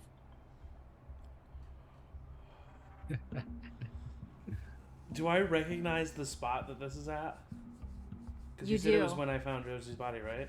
Yeah, you do. You see, you spend enough time here. You found it again with everybody just a couple hours ago. You do recognize this as a very prominent spot. And you see the wolves. You see Onyx's presumed mother and father standing there.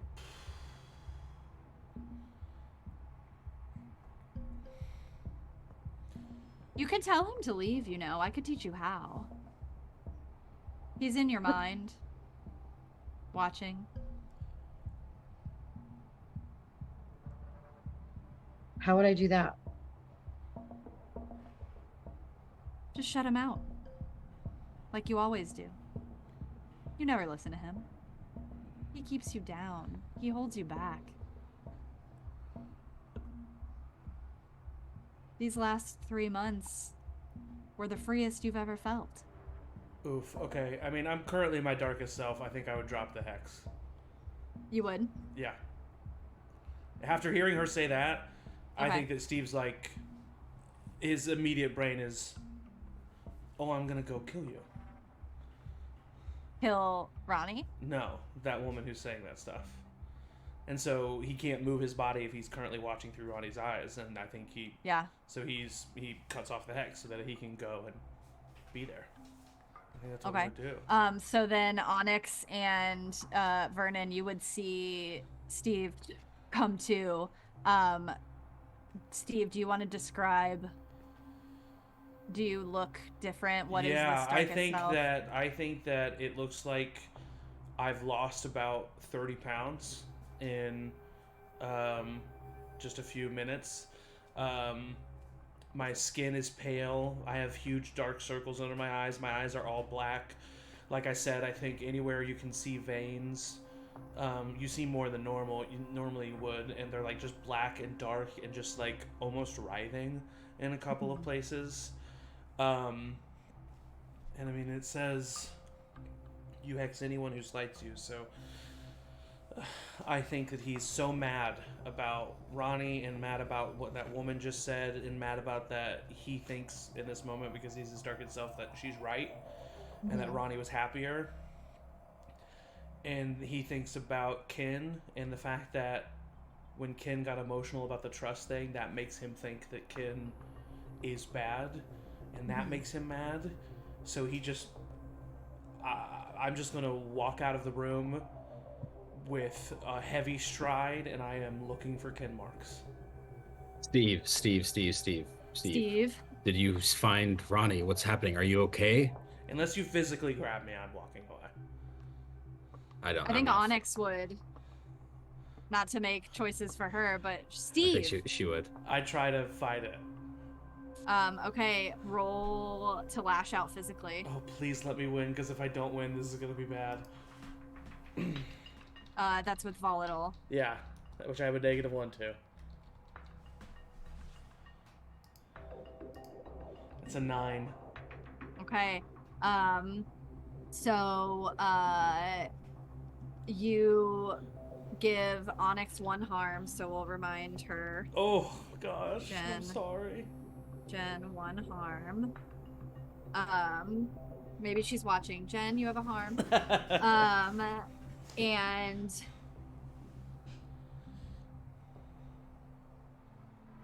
do you mind if I describe what happens? Is that cool? yeah, No? please. I don't want to Please. take it away from you. No, because I'm just looking at they learned something about your true nature and gain a string on you. I'm just gonna say, for the sake of the role play, and since Jen's not here, that she realizes how hurt you are. Yeah. And is going to gain a string Yeah. on you. Yeah. As she immediately Yeah, I think bouncing off lets of you that, go. I turn, she has a hold of my arm, and I turn back, and tears are streaming down my face. I'm not sobbing. Can they be black tears? Yes, of course they can. And I'm not sobbing. My face isn't contorted. Mm-hmm. It's just tears are streaming down, and I think I just scream, "Let go!" But when I say it, she hears 30 voices. Yeah. At the same time, Let go, different let go, tones, let go, all say it. All of the people who used the power of this book before me or something like that. And then I head out of the room, and I'm looking for Ken. Okay. Josie, you've had a really rough night. Your brother is missing. You are dead. You have been promised to stay in this house. It's 2 a.m. You've tried to go to sleep. You're having a hard time. And as you're laying in bed, just wishing that things could have turned out so differently, you feel once again that pressure at the end of your bed, and you see that same figure that came to you in a vision earlier,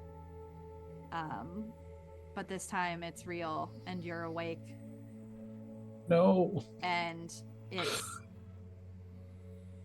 not as curious. It's not as soft. It's frantic and hurried and almost animalistic. It's fresh. This is not a form that it is familiar with quite yet. And it pulls at you. It comes towards you. It pulls on your sleeve.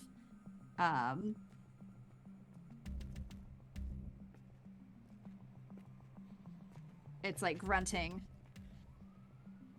It's trying to get you out of the room. Yeah, I am afraid of it, but I feel like it's trying to show me something, and so I kind of reluctantly let it pull me.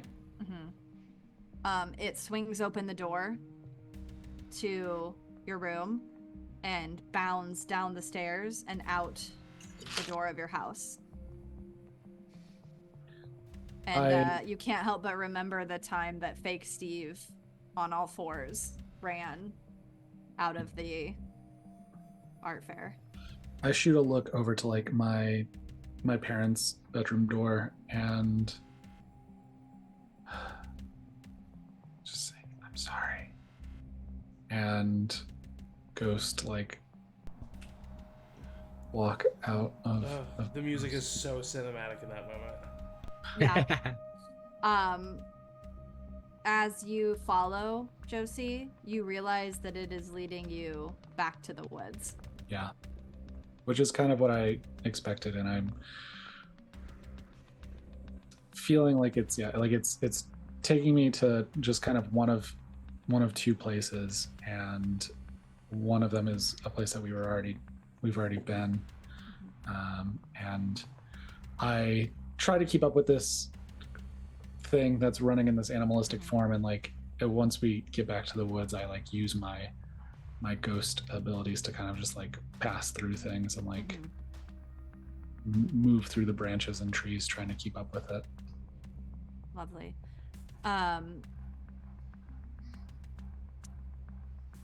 Steve, you see Ken still in the kitchen with his back turned to you, and he's talking on the phone. And you hear him say, yeah, he asked me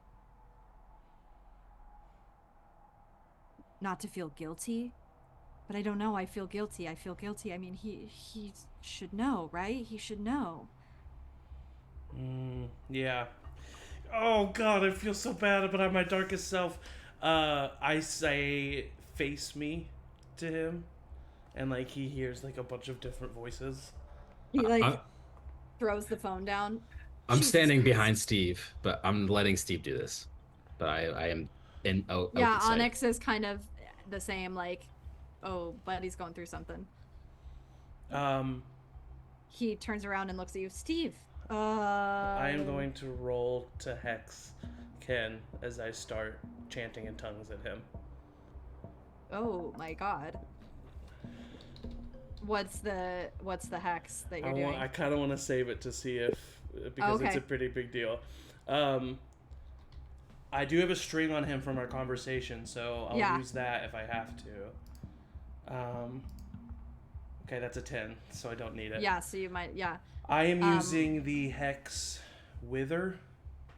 And as he stares at me, I am chanting at him in tongues, and all of his teeth start to fall out. He like feels like a pain in his gums as they like recede from the roots, and one tooth falls out, 2 teeth fall out, And 3, 4. And every like each tooth hitting the ground is echoed by a footstep closer to him. And he is looking at you utterly panicked. What are you doing? What are you doing? What? I just scream, "What did you do?" I didn't do anything. I just made a promise. To who? I grab one of the teeth. You take one of the teeth? You Yeah. sicko. And he like, I can't tell you.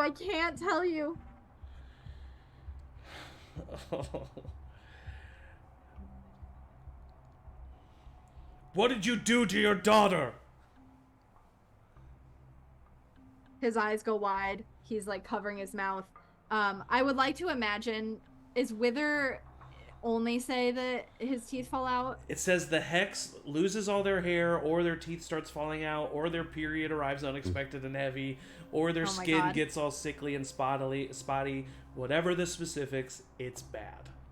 I love that Wither makes periods really bad, which is utterly opposite of like if you're having a heavy period, likely you're not withering. Yeah. But Ken doesn't have a lot of hair anyway. For the sake of the feralness, I will say, because it's the teeth falling out. Yeah. I would like to say that it's because he has healthy set of teeth and they're just falling out. Blood is pouring from beneath his fingers as he is looking at you. And the minute you say, "What did you do to your daughter?" he drops his hands and you see just like a gaping mouth and blood running down his face, and he says, "I didn't do anything to my daughter." And you can tell that it's very serious. And he takes that accusation very personally. Who has been paying you?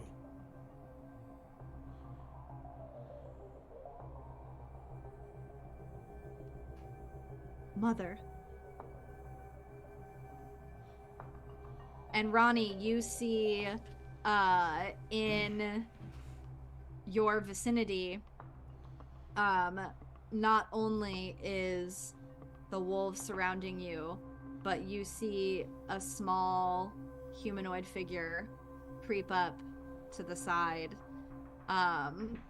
with glowing yellow eyes and sickly ghastly. I don't know if you've seen this picture. Oh God, no.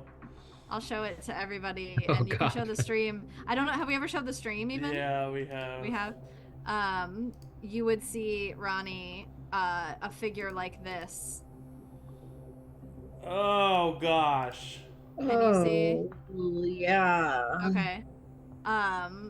And you wouldn't know this, or no, you would, because you did see fake Steve running away. This is not the same figure as the figure you saw. Slightly slimmer, slightly smaller, and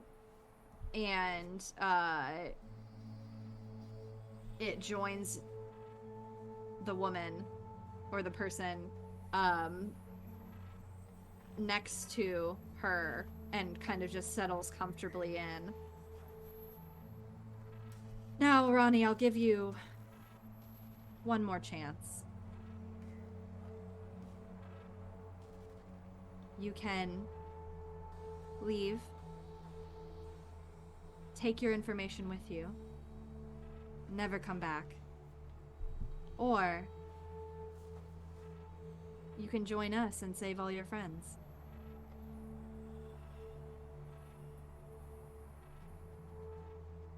What do you mean, save all my friends?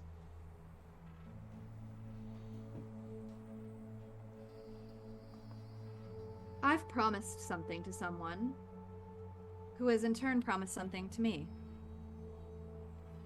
And if you were to agree to be a part of that promise, I would have a complete set, and all would be done here. You're still pure enough, and I think that you would do quite nicely to my collection. And she, like, puts her hand on the figure next to her.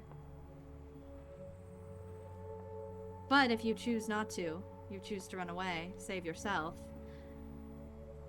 everyone who knows what you know will have to go.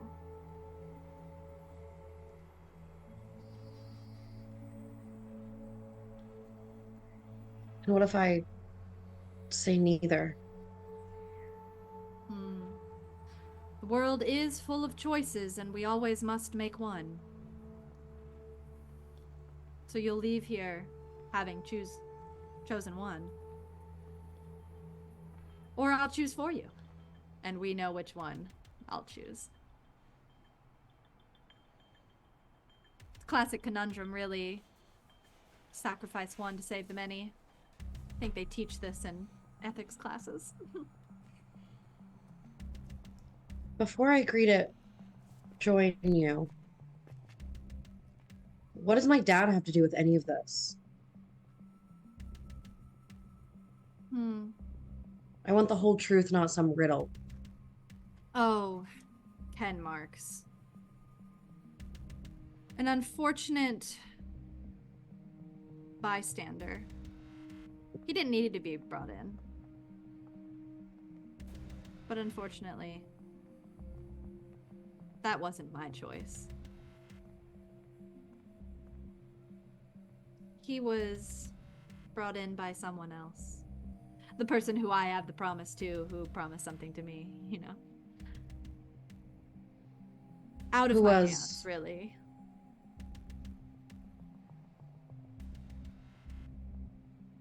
Who is this other person?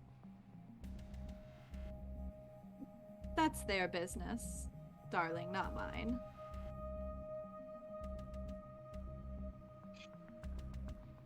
I just need one more. One more what? She just needs one more, technically. But it's all the same in the end, isn't it? Oh, one more companion, of course. And she gestures to her. Oh, have you not met my hollows? I've lost one, but I'm gaining quite a few recently. One botched attempt, of course, but 2 or 3 should do quite nicely. What's a hollow? Oh, aren't they beautiful? And the one stands up and she kind of like scratches it under the chin and it like jostles. Oh, they're excellent companions. They do whatever I say. They become whoever I want.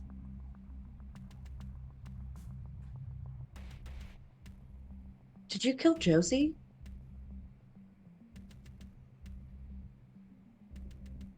Josie was an unfortunate mishap. An attempt to expand my powers, and unfortunately, it did not quite go to plan. But she's out there somewhere, in her haunting little way. Her brother, though. And at that moment, you hear the crunch of snow and footsteps running towards you, and the wolves kind of part, and you see a small hollow running on all fours excitedly to the woman. Josie, as you are trailing behind, you see this figure pretty far ahead of you in the distance at this point, but you still have eyes on it. And you are running up behind it. You see a group of the pack of wolves part to let it through. Do you continue or do you stay behind?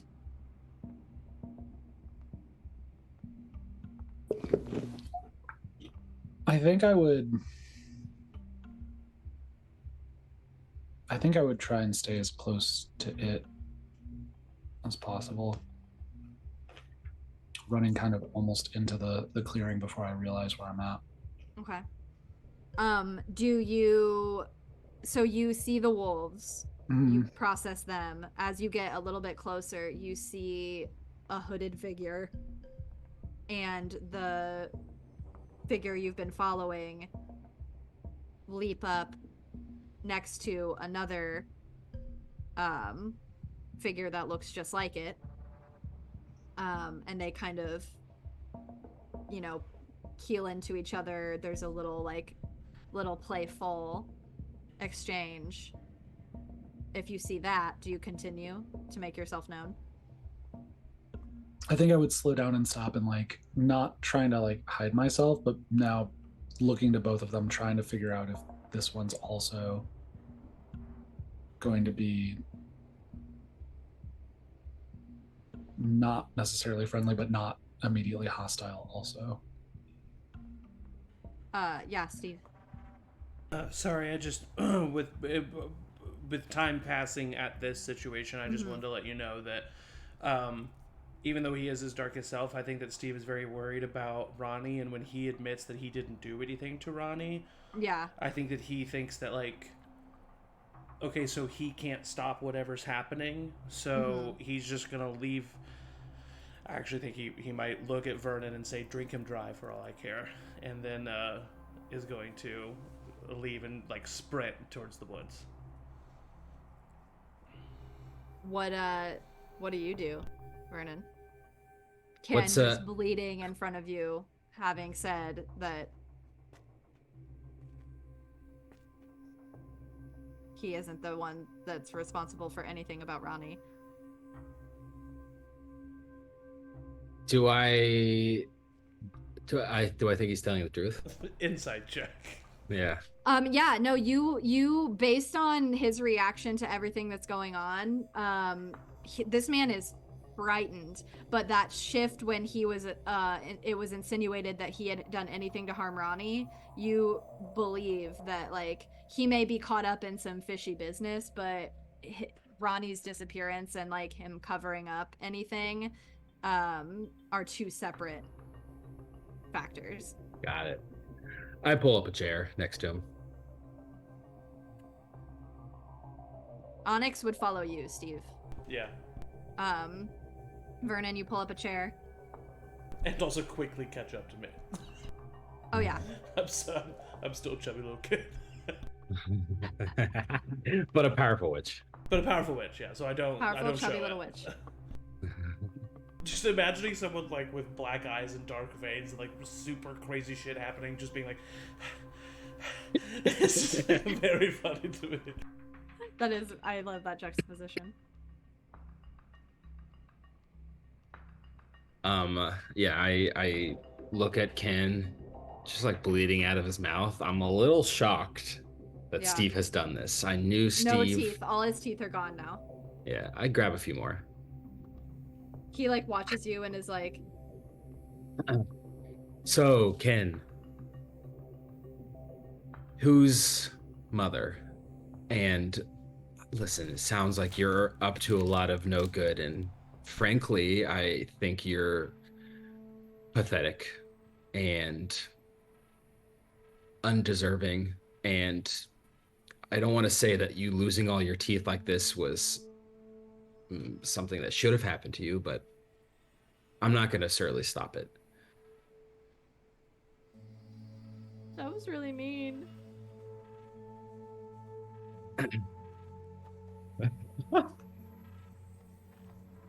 Yes, Ken, it was mean. It was mean. You gotta get out of here. If she finds you. Mother? If she finds any of you. Who is she? How did you find her? She found me. What did she I say just to you? asked for help and she found me. And I'm not the only one she found. Your deal with her has potentially put little children in danger, Ken, probably. Not sure how you're going to live with yourself with that one. That one's not me.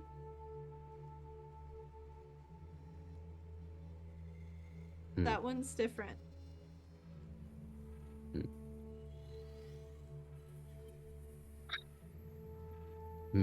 Yeah.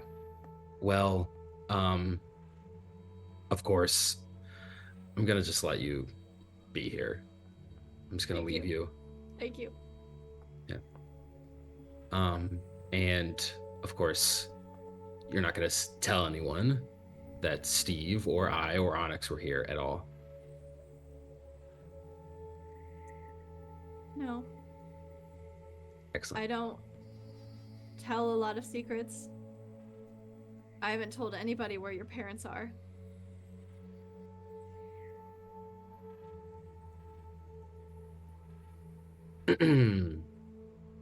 But they're safe.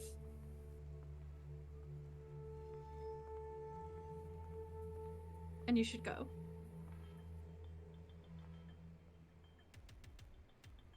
I stand up. Hope you have a smoothie maker. And I walk out. I do. And you just shut the door on him crying. And as the door shuts, we cut to Steve making his way with Onyx trailing behind him into the mausoleum.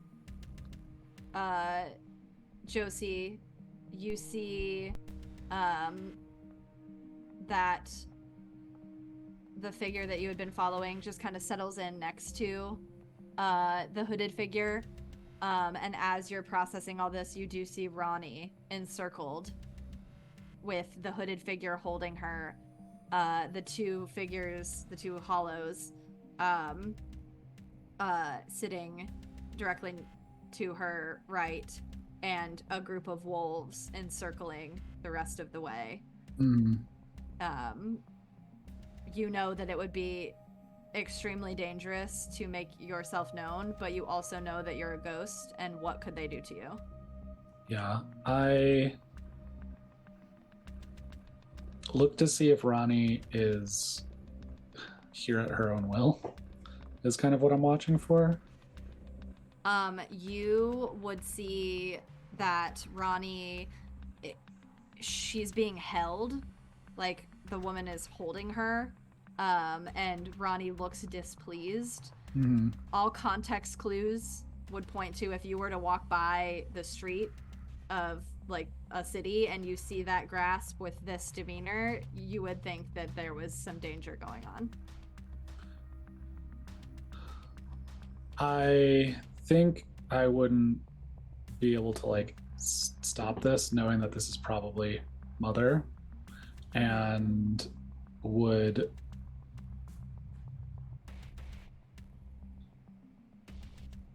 look around for any sign of Duffy. Mm-hmm. Would be like the first thing, and then if not, then I would yell at Mother and say, let her go and tell me where he is. She looks, her face, or her hood, essentially snaps to you, Josie.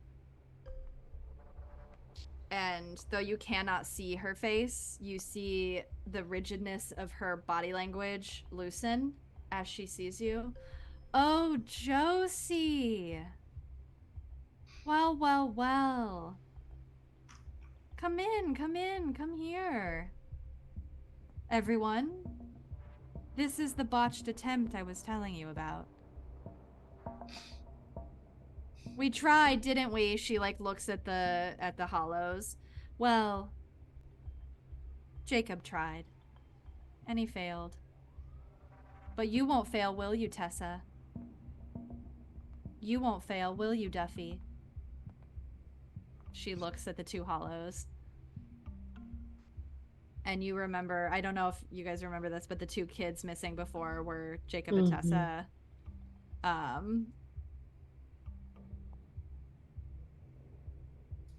And Josie, even though you didn't make it to quite such a thoughtful status, your death isn't in vain. I still keep my promises. Now, Ronni, what was your decision?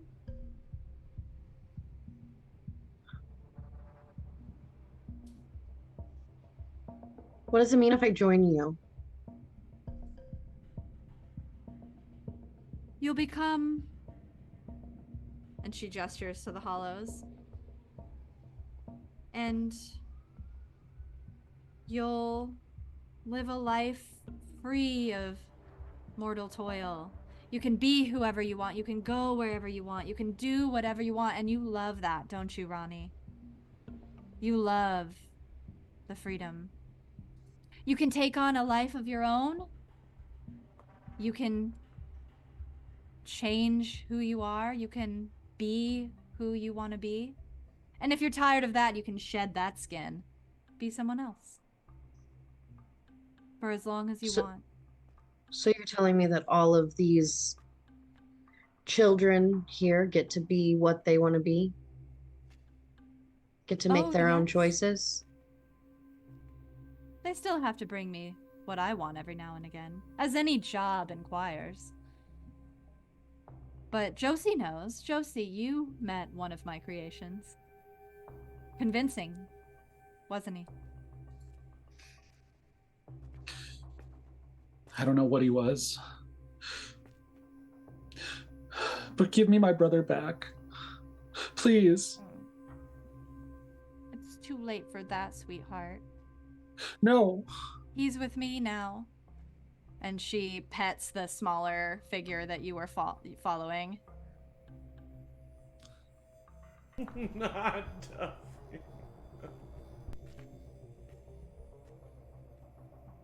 Like I said, I just need one more. And though I'm doing the labor of this one, I'll still keep my end of the bargain. I'm just gonna say, fuck this, as I like swing my head back and try to headbutt her right in the face and run the fuck away. All right. Lash out physically. Yeah. I'm super good at this. I will say, for the sake of the dramatique, Yeah. Steve, you and Onyx are rolling up to Josie floating in the middle of this group with two nasty little skeletal figures at the side of a hooded woman with Ronni lashing as wolves surround, is what you walk up on. A fever Onyx dream. sees the group of wolves and immediately kind of backs up, knowing and remembering what happened with her family. So she kind of like lets you gain some distance from her. What'd you get, Ronni? Ooh, 6. And that's, you got a 6. I got a 6. Okay, so you go to lash out. Yeah. You try to headbutt her, and you feel a hand on your throat. And go ahead and mark an experience because you failed. You feel a hand on your throat, and she lifts you up in the air. You feel your feet leave the ground. You cannot breathe. You look into her eyes. You can see they are now starting to glow the same eerie lamplight glow that her hollows before her have glowed. Can I spit in her face?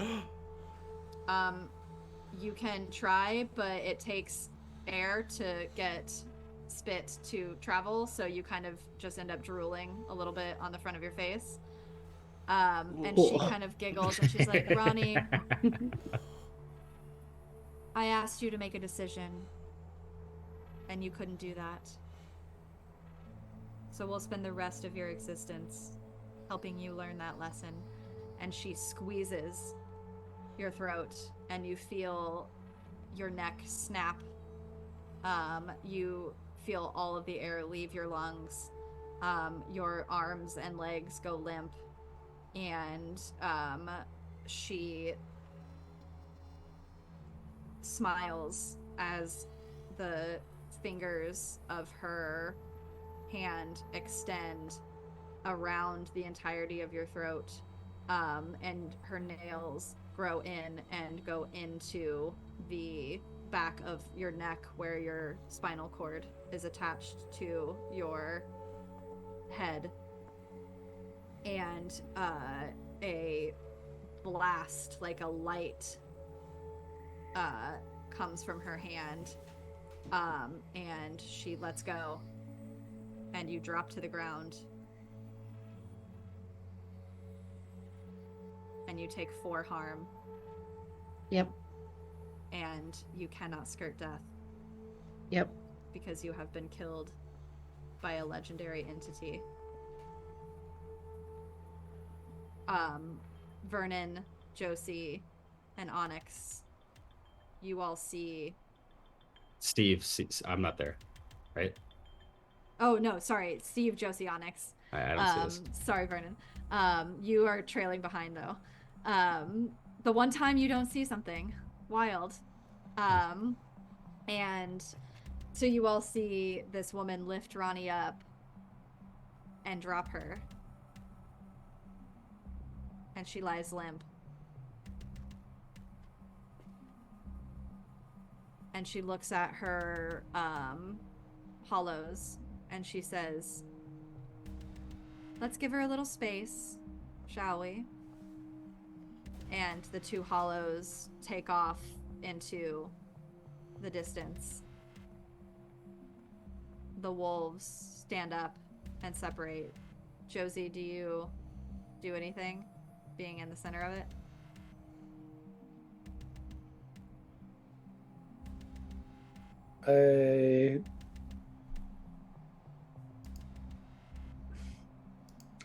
I think I collapse under the weight of this, that I wasn't able to save my brother, and I wasn't able to save Ronni, and I wasn't able to save myself, and I don't know what to do. And I just fall to my knees and start sobbing. Steve, what do you do? The wolves have now cleared out by the time you've gotten there. Steve just screams, "No!" And he runs forward and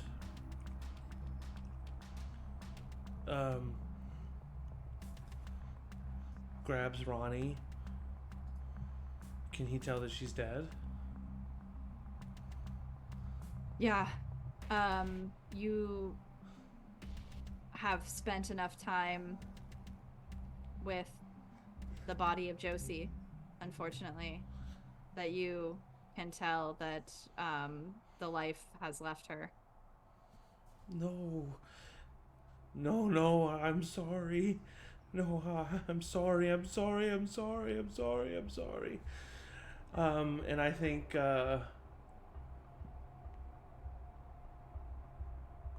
even though she's not there to take it, I am offering peace to the one that I feel I've hurt the most by the way I treated her, and that causes my darkest self to fade away. And so I think as he's sitting there holding Ronni, his veins kind of fade away, and his skin gets a little bit more color, and his eyes go back to normal, but he's just sobbing, and he's just holding Ronni to his chest. And he's just saying, I'm sorry, I'm so sorry, I'm sorry, over and over again. And kind of just scream sobbing, when you're just so, you just don't know what to do other than just to try to push the badness that you are feeling out of your body in any way that you can. The crowd has cleared out, but you hear a crunch behind you, and Vernon Josie and Onyx would see, kind of as if she was coming out of the shadows around. Actually, let me give you guys this just because it's a really nice picture. What? It's this similar vibe of the moon is illuminating that open spot that they were just in, but then behind it is all trees, and as if she comes out of the trees, comes up behind you, Steve, and says, "Don't worry. You'll thank us later." And she disappears. It's almost as if, when you... Have you ever been sitting alone in your apartment and you feel like you hear someone closer than they are, and then you turn around and there's no one there? Yeah. It's like that. It doesn't feel like there was actually anyone behind you. It just feels like she threw her voice into your head.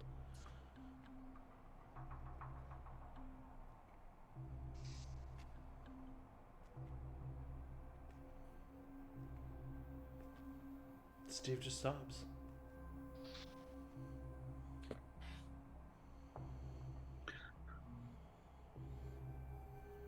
Onyx comes as the wolves have cleared out and sits beside you, Steve. She looks at you, Josie. Vernon, were you headed to the... Yeah. Well, would you have known? Because Josie or Onyx followed Steve, and Steve knew because he looked. I wouldn't have known, I don't think. Where would you go, do you think? I mean, I don't think that I would know to go to the woods, so I would text Cora. What would you say?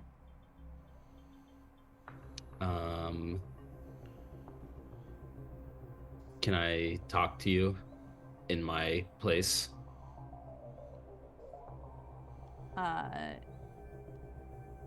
She would thumbs up and say, "Be right down." Right, I'll go home.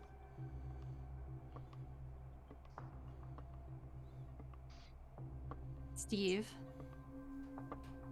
you cry and wail until you feel empty as it felt to look through Duffy's eyes. Yeah, I think, have you seen Hereditary? Yeah. You know that moment when she's screaming and sobbing, and then all of a sudden her face just falls flat? I think that's what happens to Steve. Oh, God. He just goes into silence, and he's just, like, not there anymore. Josie would, like, eventually probably, like, just crawl next to Steve and would just also similarly dissociating, just, like, hold his hand.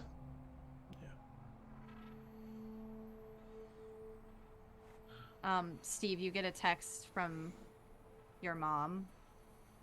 A ping that just kind of erupts this soft, sad moment. And you're jarred back to reality. And you look, and it just says, "Hey, are you okay? Are you coming back home tonight?"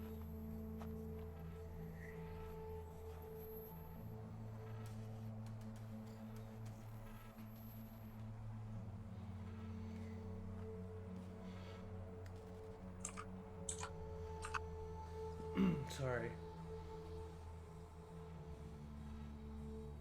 I think that I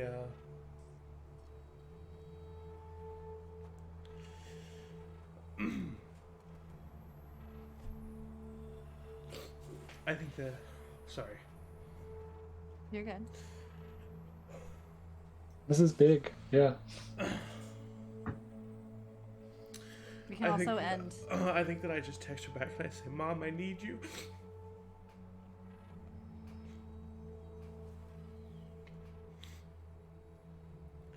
I'm in the woods, I need you.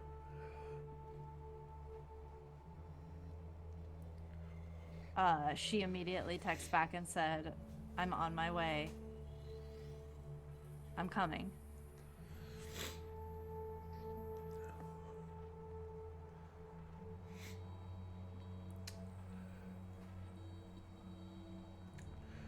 Ronni, please wake up. Please stop this. I can't survive this.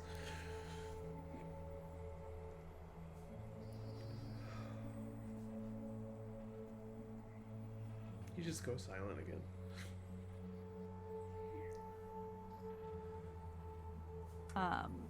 As you sit, Josie is going to use Josie's what? Josie's going to use her move Creep. Yeah. Oh, I love it. Which is in part kind of her feeling more and more detached from like other people's pain and being more consumed by her own and like losing a sense of like her humanity. And when you silently witness someone in their most private moments, you gain a string on them. Yeah. And I'll pick up a string on Steve.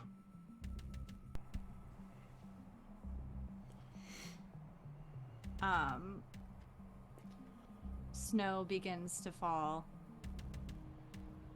It's 3:30. You know that you have to walk back to the mausoleum for your mom to pick you up. She doesn't know where you are. She doesn't know how to get to you. Ronni was already missing. So you can bring her with you, or you can let whatever needs to take its course. I think that Steve is tired of secrets and lying. And so I think he brings her body. And he's so tired. And he really struggles with it. But even if he's the only one, he will drag her all the way back. Josie would help. And I think also in the process of listening to you and wanting to help you with this, another move takes place.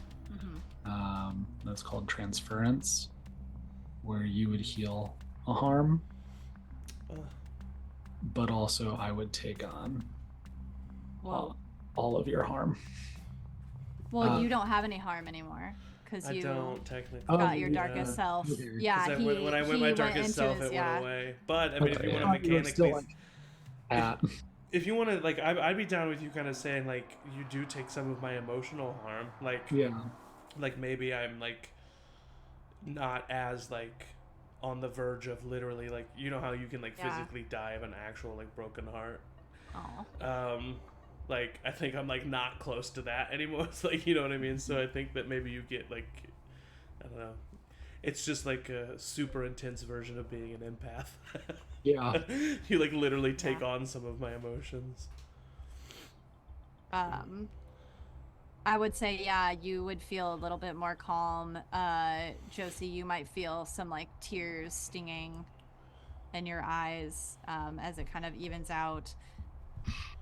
You walk to the mausoleum. You see the minivan of your mom waiting. And you see someone in the passenger seat of the minivan. And as you get closer,